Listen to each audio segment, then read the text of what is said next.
इन वर्ण संकर पैदा करने वाले दोषों से कुल घातियों के सदा से चलते आए कुल धर्म और जाति धर्म नष्ट हो जाते हैं।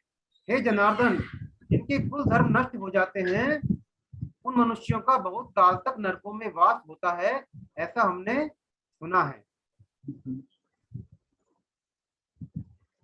तो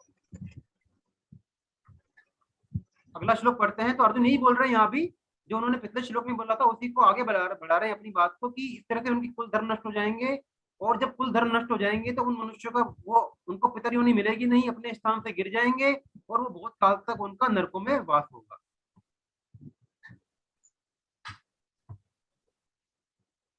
अहोपत महत् पापम कर्तुम व्यवसिता वयम् यद्राज्य सुख लोभेन हन्तुं स्वजनमुद्यतः यदि मां प्रतिकारं शस्त्रं शस्त्रपाणयः धार्तराष्ट्रारणे हन्युस्तन्मे क्षेमतरं भवेत्। यह बड़े आश्चर्य और खेद की बात है कि हम लोग बड़ा भारी पाप करने का निश्चय कर बैठे हैं, जो कि राज्य और सुख के लोभ से अपने स्वजनों को मारने के लिए तैयार हो गए हैं। अगर ये हाथों में अस्त्र शस्त्र लिए हुए धृतराष्ट्र के पक्षपाती लोग युद्ध भूमि में सामना न करने वाले तथा शस्त्र रहित मुझे मार भी दे तो वह भी मेरे लिए बड़ा ही हितकारक होगा। तो अर्जुन बोलते हैं कि हम लोग युद्ध करने को तैयार हो गए हैं। वो मान रहे हैं कि भगवान श्री कृष्ण उनसे युद्ध करवा रहे हैं, लेकिन क्या था ऐसा वास्तव में? क्या भगवान ने उनसे युद्ध करवाया था? भगवान ने उनसे युद्ध नहीं करवाया था। भगवान ने तो उनको सिर्फ मोहित अवस्था से दूर किया था।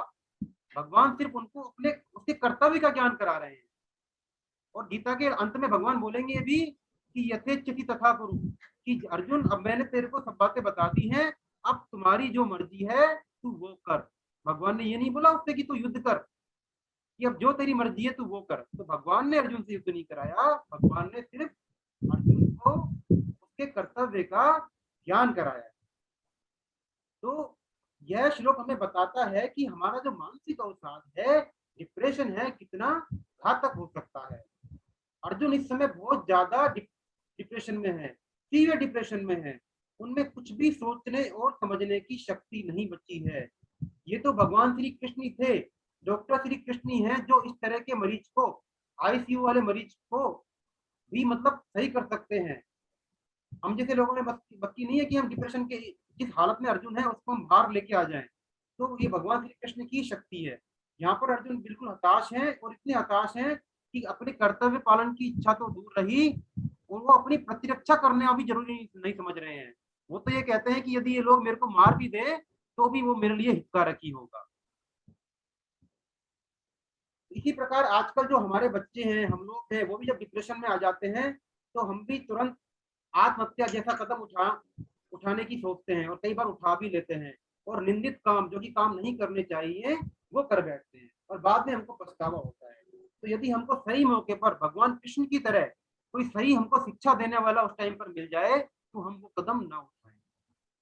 और गीता आज की तारीख में भगवान ने हमको गीता दी है, मतलब गीता एक तरह से भगवान श्री कृष्ण यहाँ पर बोल रहे हैं। तो गीता एक तरह से भगवत स्वरूप ही है, भगवान श्री कृष्ण ही हमारे सामने है। तो हम लोग बड़े भाग्यशाली हैं जो हम गीता का अध्ययन कर रहे हैं। हम भगवान हमारे सामने बैठकर ही हमको ये शिक्षा दे रहे हैं। फिर इस अध्याय का अंतिम श्लोक, संजय उवाच। अब संजय बोलते हैं, एवमुक्त्वार्जुन संख्ये रथोपस्थे उपाविशत् विसृज्य सशिरं चापं शोके संविघ्नमानसः। अब अर्जुन ने सारी बातें कह दी। फिर ऐसा कहकर शोकाकुल मन वाले अर्जुन बाण सहित धनुष का त्याग करके युद्ध भूमि में रथ के मध्य भाग में बैठ गए। उन्होंने बोला भाई अब मेरे बस की नहीं है, ये सब बेकार है, और वो शोक होकर अपने रथ के मध्य भाग में बैठ जाते हैं। तो यहाँ पर अर्जुन अपने विषाद के लिए भगवान को सही होने तरह तरह की ऐसी दलीलें देते हैं जो कि हम लोगों को सही लगेंगी। और अंत में अपनी बात को खुद ही सिद्ध करते हुए, सही मानते हुए भगवान कृष्ण से साफ साफ कह देते हैं, भाई मैं तो युद्ध नहीं करूंगा, और अपने धनुष और बाण का त्याग करके रथ में बैठ जाते हैं। एक तरह से अपनी जिम्मेदारियों से वो यहाँ पर भाग रहे हैं। तो हम भी ये सीखें कि अपनी जिम्मेदारियों से भागने से कर्तव्य पालन नहीं होता। हम ये सोचे कि हम ये संसार में हम भी छोड़कर वन में चले जाएं, संन्यास धारण कर ले, इससे हमारा कल्याण हो जाएगा। जी नहीं, गीता ऐसा बिल्कुल नहीं कहती। वो कहती है कि आप जहां पर हो, जिस स्थिति में हो, नौकरी कर रहे हो, घर पर हो, परिवार को संभाल रहे हो, बच्चे का पालन पोषण कर रहे हो, कुछ गरीब हो अमीर हो, किसी भी स्थिति में हो, दुकान चला रहे हो, व्यवसाय कर रहे हो, बिजनेस कर रहे हो, हर एक स्थिति में आप अपना कल्याण कर सकते हो। परिस्थितियों से भागना नहीं है, परिस्थितियों का हमको सामना करना है, अपने कर्तव्य का हमेशा पालन करना है और फल भगवान के ऊपर छोड़ देना है अपना। तभी हमारा कल्याण होगा और तभी हमको भगवत प्राप्ति हो सके। तो सब कुछ छोड़कर थिंक कर तभी विमूढ़ होकर बैठ जाना, यह जीवन में घोर निराशा का लक्षण है। इसका प्रतीक यहाँ पर अर्जुन है। जब हम आशा उत्साह छोड़ देते हैं, जरा सा हमारे अंदर हमारे जीवन में कोई नुकसान हुआ तो हम आशा छोड़ देते हैं और हम मान लेते हैं कि हमारी हार निश्चित है। जिंदगी के हर मोड़ पर, चाहे रिसोर्सेज कम हो, संसाधन कम हो या ज्यादा हो, परिस्थितियां अनुकूल हो या प्रतिकूल, हमको कभी भी भगवान का आश्रय नहीं छोड़ना चाहिए। अपने विवेक का इस्तेमाल करना चाहिए जो कि भगवान ने हमको दिया है, और इस प्रकार विवेक का इस्तेमाल करते हुए हमको रणनीति बनानी चाहिए और हौसले से काम लेना चाहिए, न कि जिम्मेदारियों से भागना चाहिए। ये हमको ये श्लोक यहाँ पर शिक्षा दे रहा है। अब इस अध्याय को पढ़ने के बाद हम में से ऐसे कई लोग होंगे जिनको अर्जुन की जो दलीलें हैं सही प्रतीत होंगी कि देखो अर्जुन ने तो बिल्कुल सही बोला था, ये तो भगवान ही थे जो कि उससे युद्ध करवाना चाह रहे थे। अर्जुन तो ऐसा बिल्कुल नहीं थे। अर्जुन ने तो कितनी कुल धर्म नष्ट हो जाते हैं युद्ध करने से, पूरा का पूरा कुल नष्ट हो जाएगा। और तो अर्जुन की बातें तो बिल्कुल सही है, भगवान ने उसे जानबूझकर युद्ध करवाया है। लेकिन ऐसा है नहीं, क्योंकि भगवान ने सिर्फ उसको अपने कर्तव्य का ज्ञान कराया। जैसे कोई आदमी मान लो जा रहा है बद्री नारायण या ऋषिकेश जा रहा है और चलते चलते वो रास्ता भूल जाता है। एक सामने आदमी आ रहा है, उसने पूछा भैया ऋषिकेश कहाँ पर है, तो उस आदमी ने कहा भाई ऋषिकेश का रास्ता इधर नहीं है उधर है। तो जो दूसरा आदमी है क्या उसको वास्तव में ऋषिकेश भेज रहा है क्या? उसने सिर्फ उसको रास्ता बताया है। उस आदमी ने उसको सिर्फ रास्ता बताया है कि भाई ऋषिकेश उधर है, ऋषिकेश तो खुद ही जाएगा। इस प्रकार भगवान ने अर्जुन को उसके कर्तव्य का ज्ञान कराया है। युद्ध तो अर्जुन ने खुद ही करने आया था, युद्ध भगवान ने उससे नहीं कराया। तो इस प्रकार हमारा पहला अध्याय यहाँ पे संपूर्ण होता है। ओम तत्सदिति श्रीमद् भगवद गीता उपनिषत्सु ब्रह्म विद्यायां योग शास्त्रे श्री कृष्णार्जुन संवादे अर्जुन विषाद योगो नाम प्रथमो अध्यायः। यहाँ पर एक बात देखते हैं कि स्वामी रामसुखदास जी वेद व्यास जी ने जो ये महाभारत लिखी है उसी का पाठ गीता है, हमने पहले देखा था। और हर एक अध्याय के अंत में इस तरह का जो हमने अभी पढ़ा, एक पुष्पिका बोलते हैं इसको, एक पुष्पिका लिखी है। तो इस पुष्पिका का हम एक बार जरा अर्थ समझ लेते हैं डिटेल में कि इसका क्या अर्थ है संस्कृत में। तो इसमें 3-4 इसमें जो शब्द हैं हम उसका एक एक करके अर्थ लेते हैं। पहला आया है इसमें ओम तत्सत। तो ओम तत्सत क्या है? ओम तत्सत है सच्चिदानंद घन परमात्मा के पवित्र नाम। ये तीनों ओम तत् और सत, ये तीनों ही नाम जीवों का कल्याण करने वाले हैं। इनका उच्चारण परमात्मा के सम्मुख करता है, वह उनके जो कर्तव्य कर्म, जो शास्त्र विद जो हमारे कर्तव्य कर्म बताए हैं उनमें यदि कोई कमी रह जाती है तो वो कमी उसकी मिट जाती है यदि हम ओम तत्सत का उच्चारण करते हैं। ठीक है, तो हमारा कर्तव्य मिट जाएगा। तो इस तरह यदि हम यहाँ पे गीता का पाठ कर रहे हैं तो श्लोक के उच्चारण में कोई भूल हो रही है, अर्थ में कोई भूल हो रही है, हम उसकी व्याख्या गलत कर रहे हैं, तो यदि हम ओम तत्सत का उच्चारण करेंगे तो भगवान उस तरह की हमारी भूलों को क्षमा कर देते हैं। तो ये ओम तत्सत का अर्थ है। अब ओम का अर्थ क्या है? ओम का मतलब है ओम अविनाशी नाम रूप से जो विश्वातीत परमात्मा है उनका नाम है। यह ओम कोई शब्द नहीं है, यह एक अनंत अक्षय ऊर्जा है। ओम, हम योगी लोग भी ओम बोलते हैं। ओम कहते हैं प्रणवाक्षर है, पहला शब्द है। ओम से ही सब कुछ प्रकट होता है और इसी में सब कुछ विलीन हो जाता है। ओम से ही जो अपनी गायत्री है, त्रिपदा गायत्री है, ये भी ओम से ही प्रकट हुई है। ओम एक्चुअली 3 अक्षरों का होता है। ओम क्या है? एक अक्षर नहीं है, 3 अक्षर है, ए, उ और मैं। इन 3 अक्षरों से ही अपनी त्रिपदा गायत्री प्रकट हुई है। और त्रिपदा गायत्री से ही वेद त्रयी, मतलब 3 वेद, अभी 4 वेद है, शुरू में 3 वेद थे, 3 वेद प्रकट हुए हैं। तो इसलिए संपूर्ण वेदों का मूल यह प्रणव ही है। ये तो हुआ ओम। अब है तत्। तत् का मतलब संपूर्ण विश्व की उत्पत्ति, स्थिति और लय का स्थान। वह विश्व कारण परमात्मा ही तत् कहलाता है। तत् उस अव्यक्त सत्ता के लिए प्रयुक्त किया जाता है जो कि हमारी इंद्रिय, मन और बुद्धि से परे है, जो इदम नहीं है, अदय है। तो जो इस परिवर्तनशील जगत के पीछे है, वो कौन है? भगवान है। जगत के पीछे कौन है? भगवान है। उसका नाम तत् है, उसको हम तत् से बोलते हैं।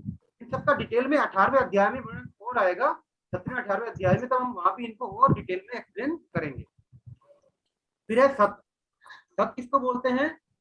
विश्व व्यापक परमात्मा को ही सत बोलते हैं।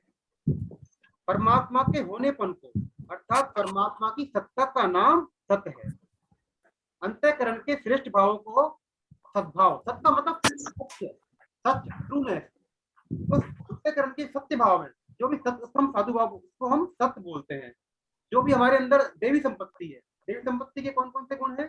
सत्य, क्षमा, उदारता, इन सब के लिए सत्य शब्द का प्रयोग किया जाता है। तो सत्य का मतलब क्या है? कि सत्य, जो जैसे यहाँ पे ओम तत्सत, वेद व्यास जी बोलते हैं कि मेरी रचना है जो ये महाभारत है, ये अविनाशी फल देने वाला हो जाए। अविनाशी मतलब जिसका विनाश नहीं हो, तो इमोर्टल हो, जिसका एंड ना हो, इसका फल ऐसा ही है। तो इसलिए गीता के हर एक अध्याय के अंत में क्या आया है? शक्ति आया है, ओम तत्सत। फिर है श्रीमत। श्रीमत का मतलब जो सर्व शोभा संपन्न। इससे पहले है इति, ओम तत्सत इति। इति मतलब व्यास जी द्वारा हर अध्याय के अंत में क्या बोला है? ओम तत्सत इति, मतलब इतना ही है कि मेरी हर अध्याय से, मेरे हर श्लोक से भगवान की प्राप्ति हो जाए। सिर्फ मेरा इस महाभारत को लिखने के पीछे इतना ही उद्देश्य है, और कोई उद्देश्य नहीं है। इति है ना। और ये अविनाशी फल देने वाली हो जाए, सबको भगवत प्राप्ति हो जाए, इसलिए वहां पे उन्होंने बोला इसको इति। फिर है श्री। श्री का मतलब है शोभा, लक्ष्मी और कांति। शोभा, लक्ष्मी और कांति। श्री को समुद्र, लक्ष्मी, जब समुद्र का मंथन हुआ था तो कौन प्रकट हुआ था? लक्ष्मी जी समुद्र मंथन के टाइम पे प्रकट हुई थी, आपने से बहुत लोगों को मालूम होगा। और लक्ष्मी जी किसका वर्णन करती हैं? लक्ष्मी जी को तो हम सब चाहते हैं, लेकिन लक्ष्मी जी किसका वर्णन करती हैं? सिर्फ भगवान श्री कृष्ण को वर्णन करती है, भगवान नारायण का ही वर्णन करती हैं। भगवान की ही प्राप्ति के लिए हमारा उद्देश्य होना चाहिए। फिर है श्रीमत। ओम तत्सदिति श्रीमद भगवद गीता उपनिषद। तो श्रीमद भगवद गीता कैसे बना है? श्रीमद भगवद गीता। तो श्रीमद का मतलब क्या है? सर्व शोभा संपन्न। सर्व शोभा संपन्न है कि भगवान कैसे हैं? जिनमें सारे की सारी शोभाएं, सारे के सारे ऐश्वर्य भगवान में है। ऐसी कोई भी चीज उनमें है संसार में या कहीं भी भगवान में नहीं है। भगवान में 6 ऐश्वर्य हैं। कौन कौन से हैं? संपूर्ण ऐश्वर्य, धर्म, यश, श्री, ज्ञान और वैराग्य। ये 6 भग हैं, 6 ऐश्वर्य हैं जो कि भगवान के अंदर ही है। डिस्टर्बेंस आ रहा है, चार्ट बुक पे किसी ने तो पूछा है।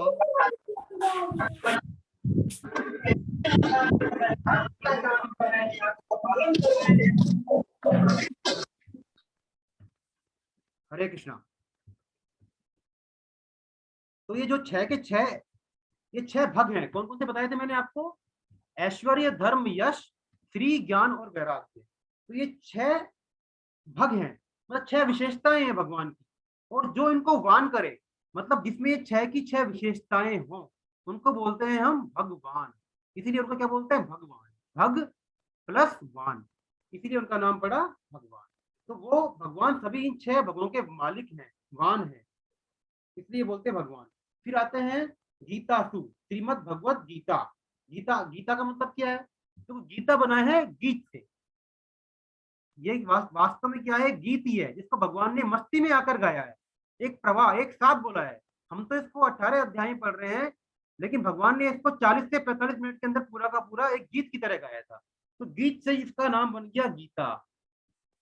ठीक है। और क्योंकि ये उपनिषद स्वरूप है, उपनिषदों का सार है, और उपनिषद क्या है? स्त्रीलिंग है, इसीलिए गीता भी स्त्रीलिंग है। हमने ये बोला गीता क्यों पढ़ा, हमने गीता, हम गीता क्यों पढ़ी? तो गीता क्या है? स्त्रीलिंग है।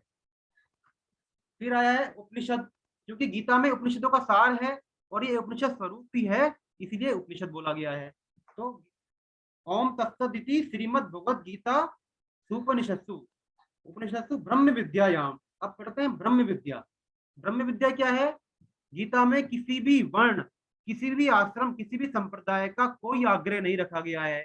ये सबका कल्याण करेगी, किसी भी धर्म का हो, हिंदू, मुस्लिम, सिख, ईसाई, कोई भी वर्ण, कोई भी धर्म, सभी का कल्याण करेगी।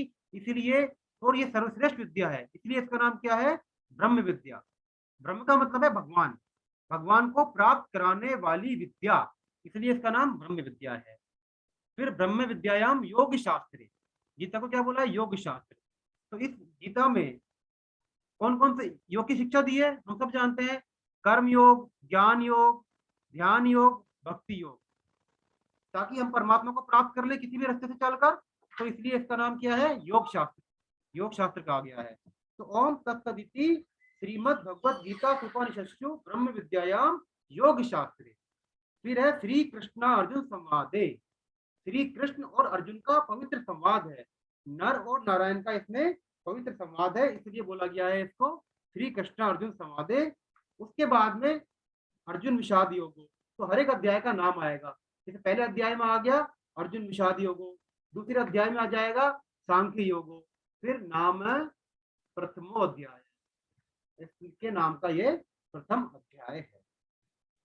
तो इस प्रकार अपना यहाँ पर पहला अध्याय संपूर्ण होता है। यदि आप लोगों में से किसी को भी पहले अध्याय के बारे में कुछ भी चर्चा करनी है, कोई भी आपका पॉइंट है जो आपको समझ में नहीं आया है, तो आप बेहिचक अभी पूछ सकते हैं, हम 1 मिनट के लिए रुक सकते हैं। हरे कृष्णा। आप अपना हैंड रेज कर दें तो मैं उसको अनम्यूट कर दूंगा, और अपना कोई भी डाउट है तो आप यहाँ पे क्लियर कर लीजिए, फिर हम सेकंड चैप्टर पढ़ेंगे।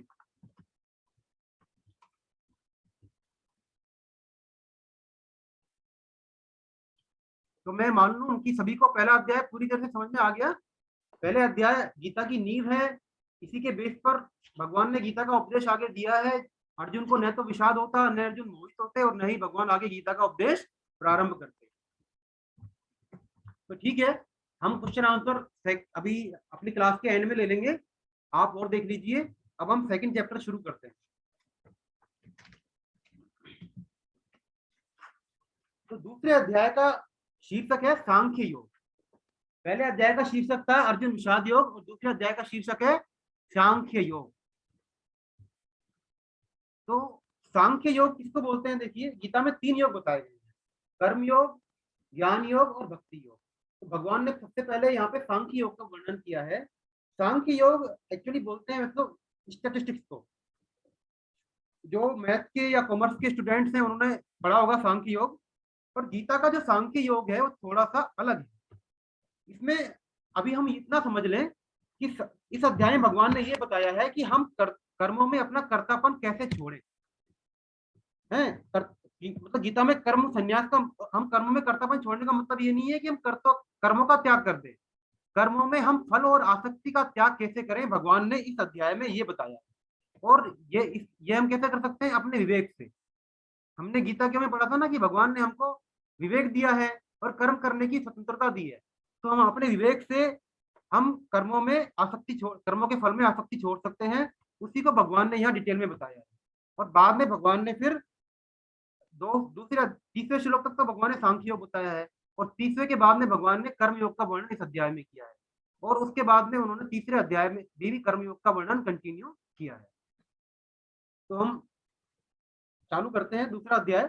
देखो, अर्जुन को जब पहले मोह हो गया था, है, और उसके बाद में मोह होने के बाद में भगवान ने उसके रथ को दोनों सेनाओं के बीच में खड़ा कर दिया, और अर्जुन ने बोला कि भाई ये तो बहुत सारे बंधु बांधव है, इनको मैं मारकर कैसे सुखी हो जाऊंगा। अर्जुन मोहग्रस्त हो गए और सब कुछ अपने हथियार छोड़कर रथ के मध्य भाग में बैठ गए। जब ये सब कुछ हो गया और तो फिर अर्जुन अब भगवान श्री कृष्ण ने अब भगवान श्री कृष्ण बोलते हैं। इसको लेकर हम सेकंड अध्याय चालू करते हैं। तो पहला श्लोक संजय बोलते हैं इस अध्याय में। संजय क्या बोलते हैं, मैं जरा पीपीटी शेयर कर देता हूं आपको।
हरे कृष्णा, मेरी आवाज आ रही है?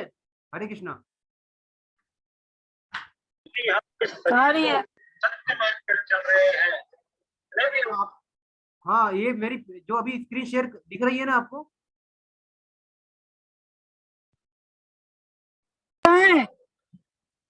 अच्छा ठीक है।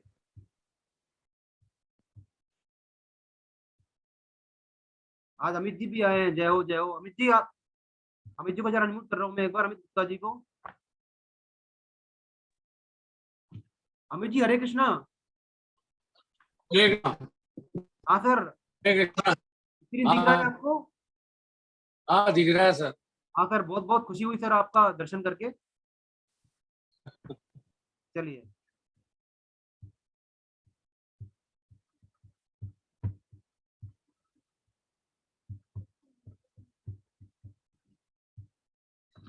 तो पहला श्लोक पढ़ते हैं। संजय क्या बोलते हैं, तम तथा कृपयाविष्ट अश्रुपूर्णाकुले क्षणम् विषिदन्तमिदं वाक्य वाच मधुसूदनः।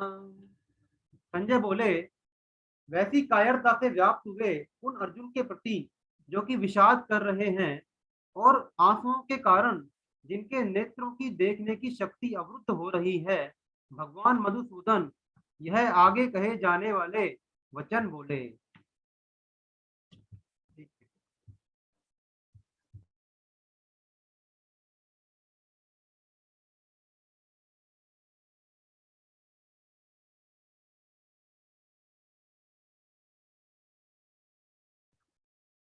हरे कृष्णा। तो यहाँ पर संजय ने क्या बोला है भगवान को, मधुसूदन। ये मैंने पहले बताया था कि गीता में हर एक शब्द का बहुत अच्छा अर्थ है। हर एक शब्द जो प्रयोग किया है उसका कोई ना कोई वहां पे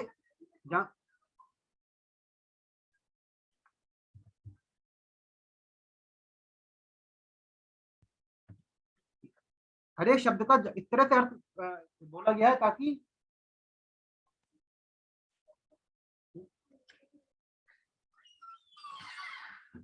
तो यहाँ पे मधुसूदन क्यों बोला है?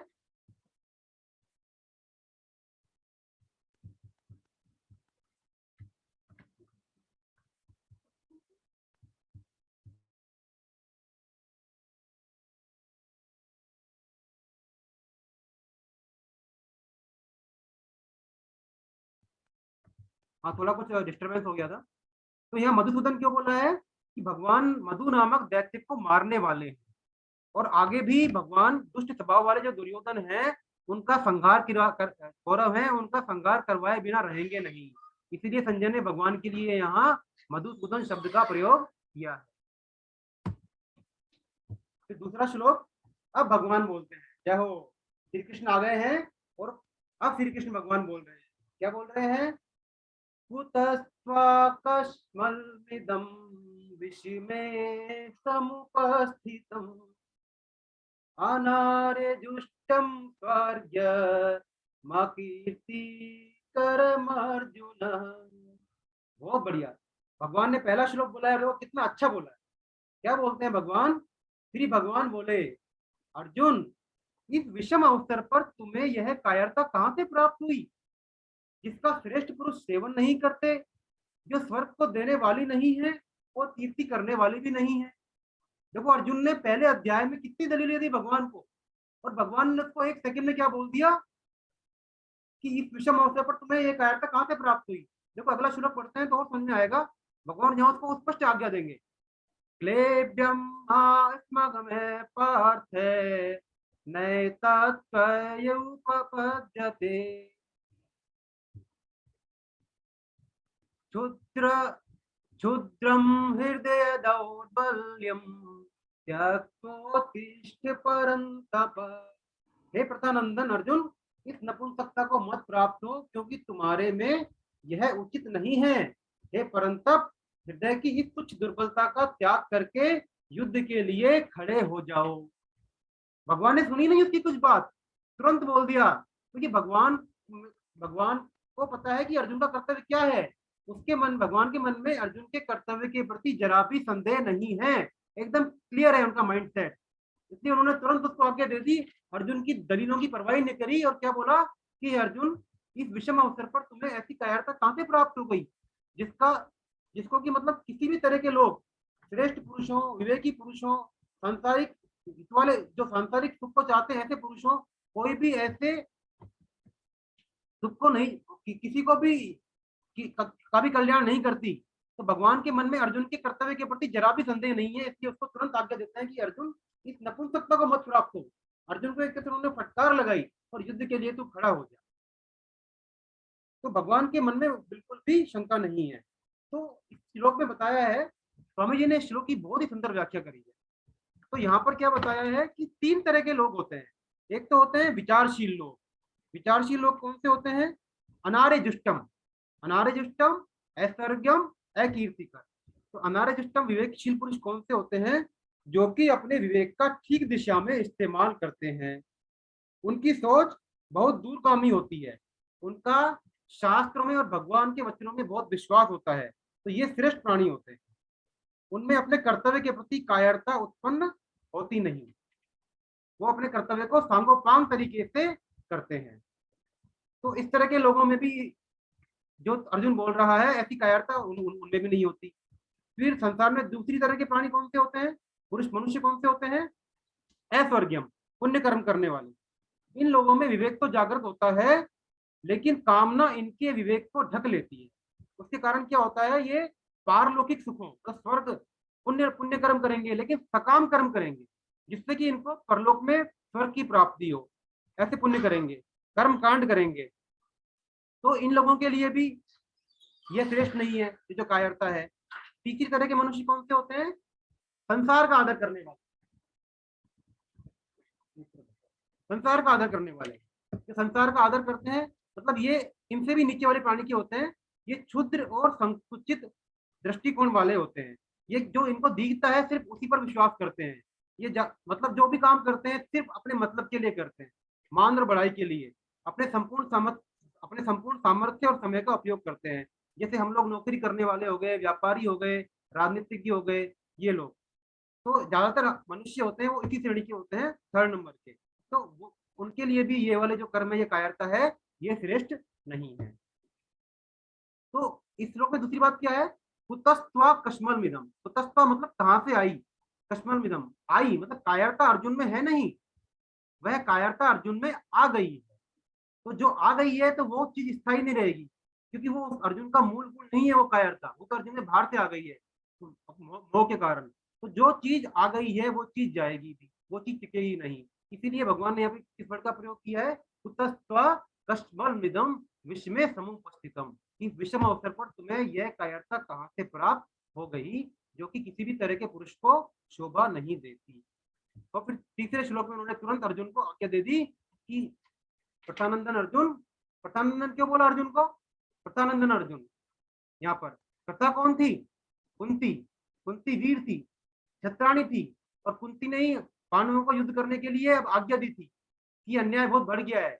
तो अर्जुन को भगवान ने वीर तक याद दिलाई है कि तू उस माता कुंती का पुत्र है, उस वीर छत्राणी का पुत्र है, तो तू नपुंसकता को मत प्राप्त हो, और तू बस जो हृदय की तेरी तुच्छ दुर्बलता है, भगवान ने क्या बोला है, उसकी दुर्बलता को तुच्छ दुर्बलता, उसको त्याग कर और तू युद्ध के लिए खड़ा हो जा।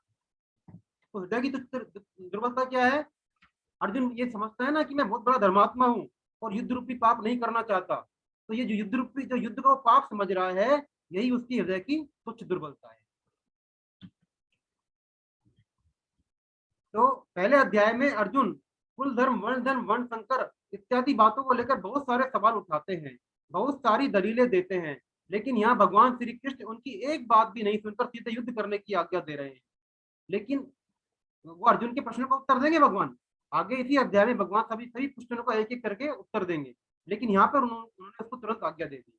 तो पूरी गीता में ऐसी बहुत कम जगह है जहाँ भगवान श्री कृष्ण ने अर्जुन को स्पष्ट रूप से आज्ञा दी है।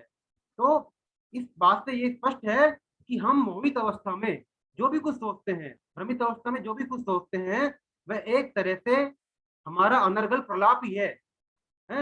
हम सब मोहित अवस्था में ही हैं, इसलिए भगवान श्री कृष्ण की वाणी को हमको बिना किसी संदेह के स्वीकार करना चाहिए, तभी हमारा कल्याण होगा, तभी हमारे लिए वो लाभकारी होगा।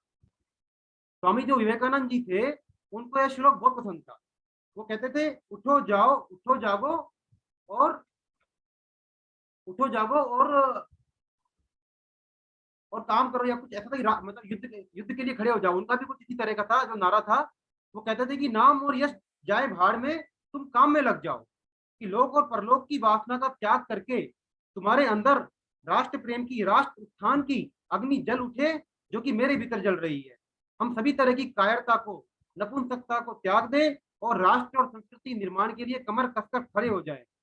बिना किसी पुरुषार्थ के, बिना उत्साह के किसी भी क्षेत्र में हमको सफलता नहीं मिलेगी। वो ये कह रहे थे, कहते हैं कि आध्यात्मिक होने का अर्थ ये नहीं है कि हम राष्ट्र के प्रति अपने कर्तव्य कर्म को भूल जाएं, हैं, इस संसार को छोड़ दें, वन में चले जाएं। तो हमको अपने राष्ट्र के प्रति कर्तव्य कर्म को याद रखना है, उसको त्यागना नहीं है। और और अपने काम में, युद्ध का मतलब क्या, अपने काम में लग जाना है, तभी हमारे राष्ट्र की उन्नति होगी। लेकिन आज क्या है, दुर्भाग्य से आज आध्यात्मिकता व अहिंसा के मायने बदल गए हैं। अहिंसक और आध्यात्मिक होने का संकीर्ण आशय आलस्य रह गया है, प्रमाद रह गया है। अहिंसा के आवरण में हम अधर्म और अपमान को सहन करने पर विवश हो गए। हमारे शास्त्र इस तरह की कायरतापूर्ण अहिंसा नहीं सिखाते हैं। आज भारत के वर्तमान युग में चारों तरफ जो धर्म और संस्कृति का पतन दिखाई दे रहा है, उसके पीछे हमारी कायरता और नपुंसकता ही है, क्योंकि हम सही बात को बोलते नहीं हैं।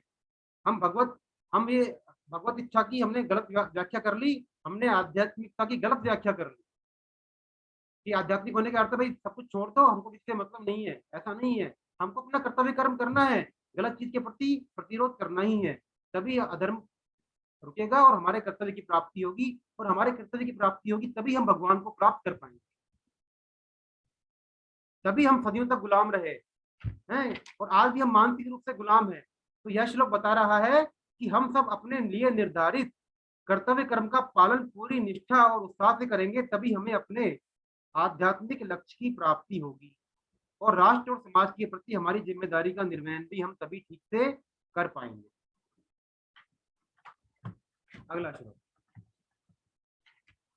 अब क्या होता है, जब भगवान ने, अर्जुन ने इतनी सारी दलीलें दी और भगवान ने उसकी एक ना सुनी, सीधे उसको बोल दिया भाई तू युद्ध कर, हैं, और तेरे अंदर ये नपुंसकता कहाँ से आ गई। तो जब इस तरह से कोई बोलता है, उसके आगे अर्जुन ने इतना रोना लाया और अर्जुन ने उसकी एक बात सुनी नहीं, तो अर्जुन एकाएक उत्तेजित हो गए और क्या बोलते हैं इस श्लोक में, अर्जुन उवाच कथम भीष्ममहं संख्ये द्रोणं च मधुसूदन इषुभिः प्रतियोत्स्यामि पूजार्हा वरिसूदन। अर्जुन बोले, हे मधुसूदन, मैं रणभूमि में भीष्म और द्रोण के साथ बाणों से कैसे युद्ध करूं, क्योंकि हे हरिसूदन, ये दोनों ही पूजा के योग्य हैं। तो अर्जुन ने यहाँ पर क्या बोला है, मधुसूदन और हरिसूदन भगवान को। तो मधु मतलब आप दैत्यों को और शत्रुओं को मारने वाले हैं, दुष्ट स्वभाव वालों को मारने वाले हैं। आपने मधु और कैटभ जो दैत्य हैं उनको भी मारा है, जो बिना कारण द्वेष कर, लेकिन वो तो दैत्य थे। लेकिन मेरे सामने कौन है, मेरे सामने तो भीष्म और द्रोण हैं, जो मेरे दादाजी हैं, पितामह हैं और मेरे शिक्षा गुरु हैं, जिनका कि मैं सबसे प्रिय शिष्य हूँ, जो मुझ पर विशेष स्नेह करते हैं। तो वो मधु और कैटभ थोड़े ही है, इसलिए भगवान ने, अर्जुन ने यहाँ उनको मधुसूदन और हरिसूदन बोला है। तो उनसे मैं कैसे युद्ध करूं, वे दोनों तो पूजा के योग्य हैं। तो अर्जुन यहाँ पर अर्जुन राज्य आदि के लिए युद्ध नहीं करना चाहते। उन्हें लगता है, बट उन्हें क्या लगता है कि भगवान जो है उनको युद्ध करने के लिए उकसा रहे हैं, जबकि भगवान अर्जुन को सिर्फ उसके कर्तव्य की याद दिला रहे हैं। भगवान चाह रहे हैं कि अर्जुन अपने कर्तव्य का पालन करे। इसी दृष्टिबोध के कारण यहाँ पे अर्जुन को उसका जो कर्तव्य है, कर्तव्य क्या है, युद्ध करना, वो उसको बुराई लग रही है। बुराई, और जो कर्तव्य त्याग रूपी जो बुराई है, वास्तव में बुराई क्या है, उसका कर्तव्य, जो कर्तव्य को त्यागना है वो बुराई है, वो उसको अच्छाई, अहिंसा के रूप में उसको अच्छाई दिख रही है कि मैं युद्ध से भाग जाऊंगा, युद्ध नहीं करूंगा, विनाश नहीं होगा, तो ये उसको अच्छाई लग रही है। तो इस तरह से उसको सब कुछ उल्टा महसूस हो रहा है। अगला श्लोक बोलते हैं, गुरु हत्वा हि महानुभावा श्रेयो भोक्तुं भैक्षं पीह लोके हत्वार्थ कामस्तु गुरुनिहेव भुञ्जीय भोगान् रुधिर प्रदीप्तान्। महानुभाव गुरुजनों को न मारकर इस लोक में मैं भिक्षा का अन्न खाना भी श्रेष्ठ समझता हूँ, क्योंकि गुरुजनों को मारकर यहाँ रक्त से सने हुए तथा धन की कामना की मुख्यता वाले भोगों को ही तो भोगूंगा। भीष्म और दोनों ही अर्जुन के पूज्य थे, उनका अर्जुन के प्रति विशेष लगाव था। तो अतः अर्जुन उनसे युद्ध करने में असमर्थता दिखाते हैं। उनका कहना है कि गुरुजनों को मारने से तो श्रेयस्कर है भिक्षा का अन्न खाना, उन्हें मारकर जो राज्य का भोग होगा वो तो उनके रक्त से सना हुआ ही होगा। तो उन भोगों से मेरे को मुक्ति थोड़ी मिल जाएगी, ऐसे रक्त से सने हुए भोग से मेरे को शांति थोड़ी मिल जाएगी। तो जो बुराई बुराई के रूप में आती है उसको मिटाना सुगम होता है, परंतु जो बुराई अच्छाई का वेश पहनकर आती है उसको जीतना तो दूर, पहचानना भी कठिन होता है। तो यहाँ पर बुराई है कर्तव्य त्याग, अच्छाई क्या अर्जुन को दिख रही है, अहिंसा। तो अहिंसा के वेश में कर्तव्य त्याग रूपी बुराई आई है, इसलिए इसको अर्जुन पहचान नहीं पा रहे हैं। जैसे उदाहरण है, सीता जी का हरण रावण ने कैसे किया था, साधु के वेश में किया था। तो सीता जी भी उस रावण रूपी बुराई को संत रूपी अच्छाई के वेश में नहीं पहचान पाई। ऐसे ही हम भी अपने भौतिक उद्देश्यों की पूर्ति के लिए झूठ, बेईमानी, विश्वासघात, धोखा आदि का सहारा लेते हैं। तो हमको हमको लगता है कि ये सब चीजें तो व्यापार में बढ़ने के लिए, अपना काम निकालने के लिए आवश्यक ही है, जबकि ये ऐसा है नहीं। तो इस मोहित अवस्था में विवेक दब जाता है, हमारी मन और बुद्धि उल्टे तरीके से काम करते हैं। फिर भी कोई इस मोह की दलदल से बाहर कैसे निकल सकता है, क्योंकि हम सब लोग ऐसी मोहित अवस्था में ही हैं। तो ऐसी मोहित अवस्था में निकलना तो है तो बहुत मुश्किल, जितना हम प्रयास करेंगे उतना ही हम अंदर अंदर दसते चले जाएंगे। तो उसके लिए हमको अपने विवेक का सदुपयोग और बाहर की सहायता की दो चीज जरूरी है। एक तो हम अपने विवेक का सदुपयोग करें और एक बाहरी सहायता। तो अर्जुन में एक तो विवेक अर्जुन का भी गया नहीं है, यहाँ पे मोह उनको जरूर हुआ है, लेकिन उनके अंदर विवेक उनका जागृत है। तभी वो भगवान से आगे कहेंगे कि भगवान मैं आपकी शरण में आया हूँ और आप मेरे को शिक्षा दो। और इसीलिए भगवान श्री कृष्ण के सामने ही अपना सारा रोना रो रहे हैं। उनको पता है कि पहले ही भगवान ने ही उनकी रक्षा करी है कितनी ही बार, उनकी श्रद्धा और विश्वास भगवान पर अटूट है। तो मोह, यदि हम भी मोहित अवस्था में हैं लेकिन हम भी भगवान पर अटल विश्वास करेंगे तो हमारा मोह भी भगवान दूर कर ही रहेंगे। तभी भगवान अर्जुन ने किसको चुना, भगवान श्री कृष्ण को चुना युद्ध में, जिन्होंने की शस्त्र न उठाने की शपथ ली हुई थी। ऐसे नहीं, एक अक्षोहिणी, एक तरफ थी एक अक्षोहिणी सेना और एक तरफ से भगवान श्री कृष्ण, जिन्होंने बोला था कि मैं युद्ध में शस्त्र भी नहीं उठाऊंगा। तो उन्होंने भगवान को चुना क्योंकि उनका भगवान पर अटूट विश्वास था कि जहां भगवान है वहीं विजय है, वहीं श्री है। अगला श्लोक पढ़ते हैं। तो भगवान के वचनों में क्या ऐसी विलक्षणता है कि वह अर्जुन के भीतर अपना प्रभाव डालते जा रहे हैं। इससे क्या अर्जुन को अपने युद्ध न करने के निंदे में संदेह संदेह हो रहा है, क्योंकि अर्जुन ने इतनी दलीलें दी और भगवान ने इनको तुरंत बोल दिया, भाई तू इस नपुंसकता को त्याग दे और तू युद्ध के लिए खड़ा हो जा। तो इसको अब अर्जुन के मन में थोड़ा बहुत आता जा रहा है कि उसने कुछ चक्कर तो है जो भगवान ने मेरी एक बात भी नहीं सुनी, भगवान ने सीधे ही बोल दिया मेरे को तू युद्ध कर। तो इस अवस्था में अर्जुन क्या बोलेंगे, अगला श्लोक बोलते हैं। न चेत दिन कतरन्नो करियो यद्वा जयेम यदि वानो जयेम याने विहत्वा न जिजीविषामस्तेव स्थिता प्रमुखे धार्ते राष्ट्रा। हम यह भी नहीं जानते कि हम लोगों के लिए युद्ध करना और न करना, इन दोनों में से कौन सा अत्यंत श्रेष्ठ है, अथवा हम उन्हें जीतेंगे या वे हमें जीतेंगे। जिनको मारकर हम जीना भी नहीं चाहते वे ही धृतराष्ट्र के संबंधी हमारे सामने खड़े हैं। अभी तक अर्जुन बोल रहे थे कि युद्ध नहीं करना, लेकिन अब वो बोल रहे हैं युद्ध करना और न करना, इन दोनों में से कौन सा अत्यंत श्रेष्ठ है। अभी तक कह रहे थे कि युद्ध नहीं करना ही श्रेष्ठ है, और इस श्लोक में देखो आप देखेंगे कि अर्जुन का भाव थोड़ा चेंज हो गया। अब वो थोड़े से अनिर्णित अवस्था में पहुंच गए कि मैं उनको नहीं पता कि युद्ध करना चाहिए या नहीं करना चाहिए। हम जीतेंगे, हम या तो हमको विजय मिलेगी या उनको विजय मिलेगी। तो इस तरह से अर्जुन, भगवान के जो वचन है अर्जुन के प्रति, अर्जुन के अंदर अपना प्रभाव डालते जा रहे हैं। तो भगवान ने सिर्फ 2 ही श्लोक बोले और देखो भगवान की वाणी की विलक्षणता कि अर्जुन का हार्ट चेंज होना यहाँ पर चालू हो गया। तो यह श्लोक बता रहा है कि अर्जुन अनिश्चय की स्थिति में है। जिंदगी में जब भी अनिश्चय या अनिर्णय की स्थिति आए तो हमें क्या करना चाहिए, एकमात्र भगवान श्री कृष्ण की शरण लेना ही इसका सर्वोत्तम उपाय है, क्योंकि वही हमारे मन बुद्धि और इंद्रियों के वास्तविक स्वामी है। वही हमारे मन बुद्धि और इंद्रियों को चलाते हैं, उनके प्रेरक हैं। यदि हम शुद्ध भाव से सरल हृदय से उन भगवान से किसी भी समस्या का समाधान मांगेंगे तो वो अवश्य ही हमारी सहायता करेंगे, या किसी शास्त्र या अपने किसी प्रतिनिधि के माध्यम से हमारा मार्गदर्शन करेंगे। ये सत्य बात है।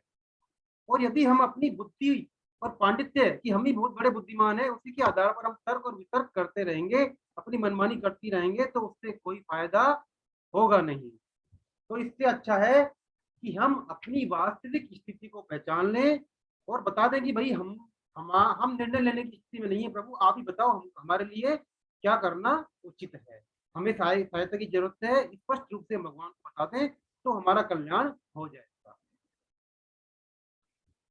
अगला श्लोक। तो भगवान ने एक तरह से जब अर्जुन को बोला कि तू नपुंसकता को मत प्राप्त हो, युद्ध करने के लिए खड़ा हो जा, तो एक तरह से भगवान ने उसको क्या दिया, शॉक थेरेपी। आज ही होता है ना कि जो पागल होता है, जो जिसका मेंटली डिस्टर्ब हो जाता है, तो सीवियर जो पेशेंट होता है उसको शॉक थेरेपी देते हैं। इसी तरह से भगवान ने भी अर्जुन को शॉक थेरेपी दी, उसी का असर यहाँ अर्जुन में होने लग गया। तो देखिए 7वें श्लोक से ये और अधिक स्पष्ट हो जाएगा। इसे अर्जुन भगवान से प्रार्थना कर रहे हैं। जो यह श्लोक गीता की नींव है, ये बहुत महत्वपूर्ण श्लोक है। यदि ये श्लोक अर्जुन नहीं बोलता तो भगवान गीता बोलते ही नहीं। तो आइए इस श्लोक का वचन करते हैं। कार्पण्य दोषो प्रहत स्वभाव पृच्छामि त्वां धर्म सम्मूढ़ चेता यच्छ्रेयस्यानिश्चितं ब्रूहि तन्मे शिष्यस्तेऽहं शाधि मां त्वां प्रपन्नम्। हरे कृष्ण हरे कृष्ण।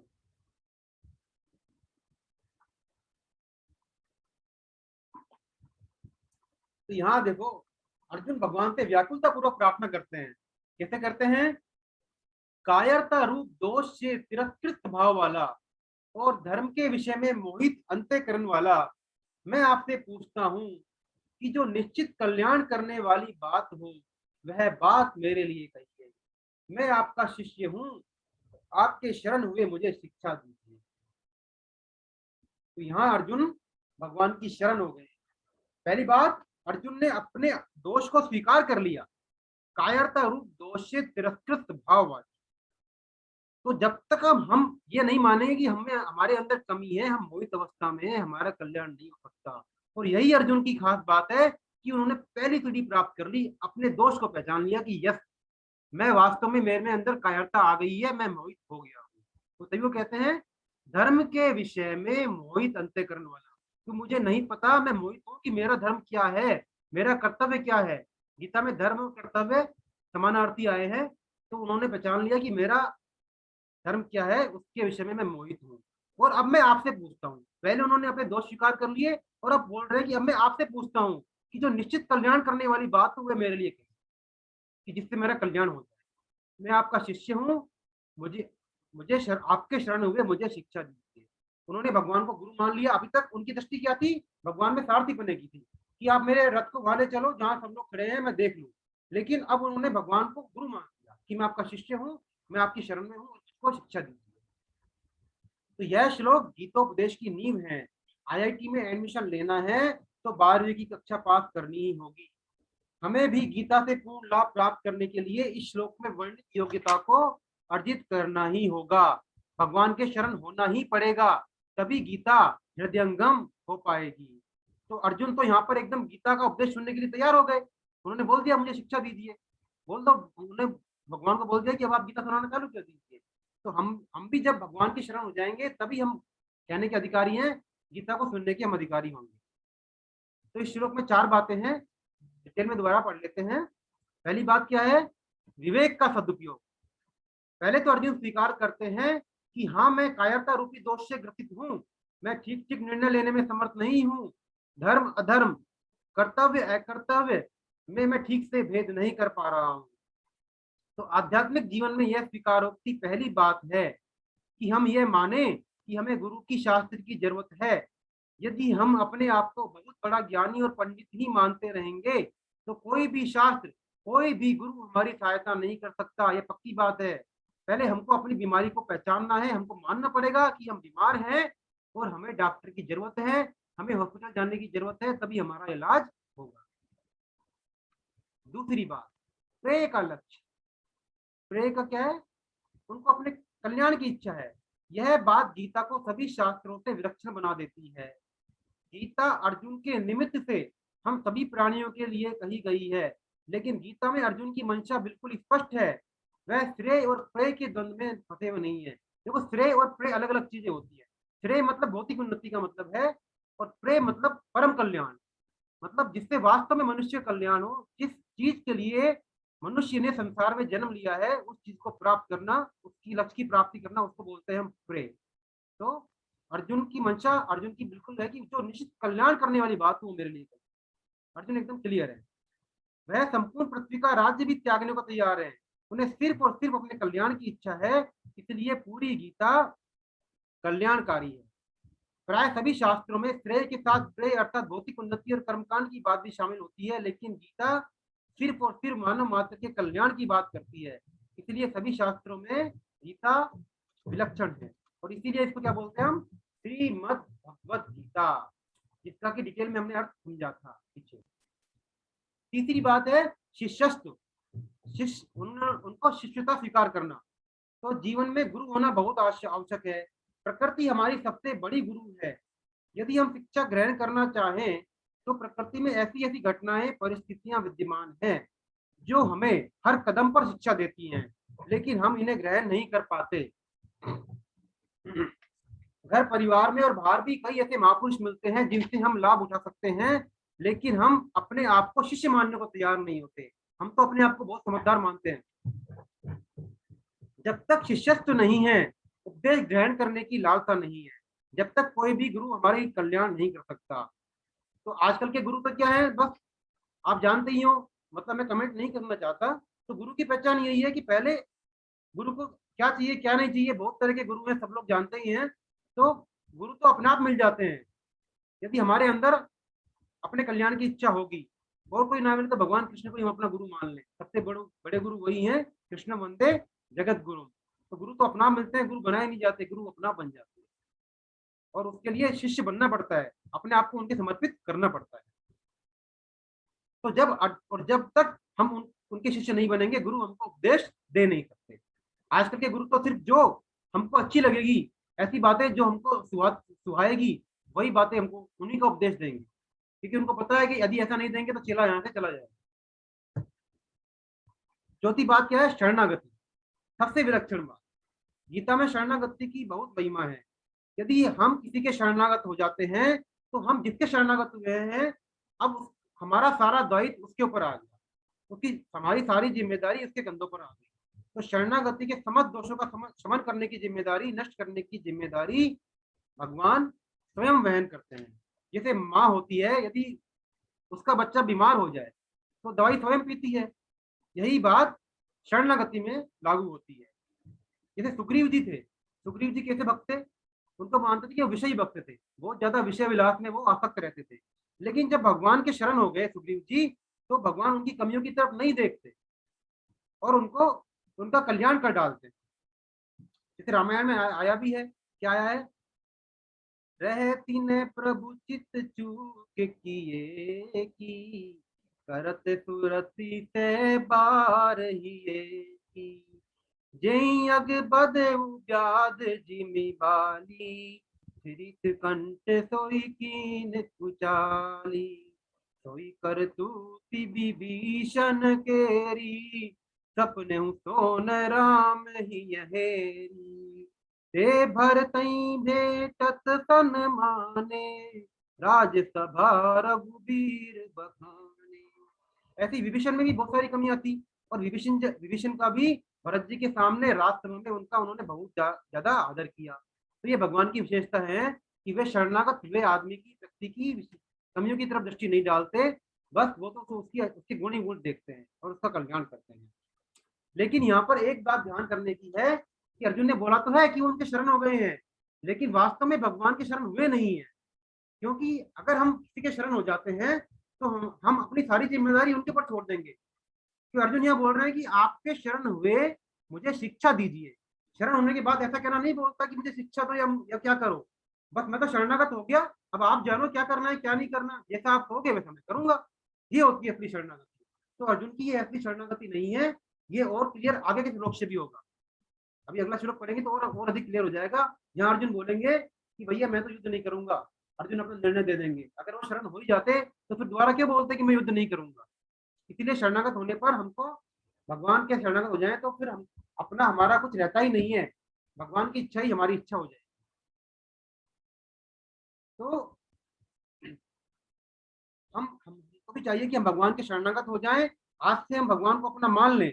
हमारी मन, बुद्धि, इंद्रियों और अपने अंदर से, अहम से हम ये घोषणा कर दें कि हे प्रभु हम आपके शरणागत हैं। इसीलिए परम श्रद्धेय जो स्वामी रामसूर दास जी थे, उनका जो महामंत्र है, बहुत अच्छा महामंत्र शरणागति का, उसको हम अपने जीवन में धारण कर लें। तो आइए सब मिलकर बोलते हैं साथ में। आप लोग भी साथ में बोलना, हे नाथ। ये अच्युत मंत्र है। हे नाथ, हे मेरे नाथ। एक बार सबको अनम्यूट कर रहा हूँ, आप लोग सभी बोलेंगे मेरे साथ में।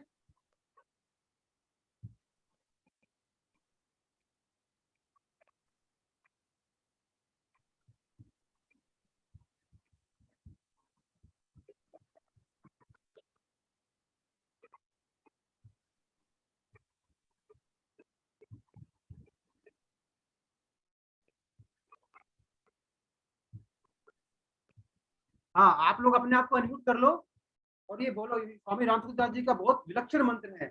यदि हम इसको डेली बोलेंगे तो हमारा भगवान अपने स्वरूप को पहचान लेंगे। हे नाथ, हे नाथ। मैं सभी से निवेदन करूंगा, दोबारा बोलिए, हे नाथ, हे मेरे नाथ, हे मेरे नाथ। मैं केवल आपका हूँ। दोनों हाथ उठा के बोलिए, मैं केवल आपका हूँ और केवल आप ही मेरे अपने हैं। केवल आप कृपा करो, आप कृपा करो, मैं आपको भूलूं नहीं। नारायण नारायण। परम श्रद्धेय स्वामी जी का बहुत ही विलक्षण मंत्र है।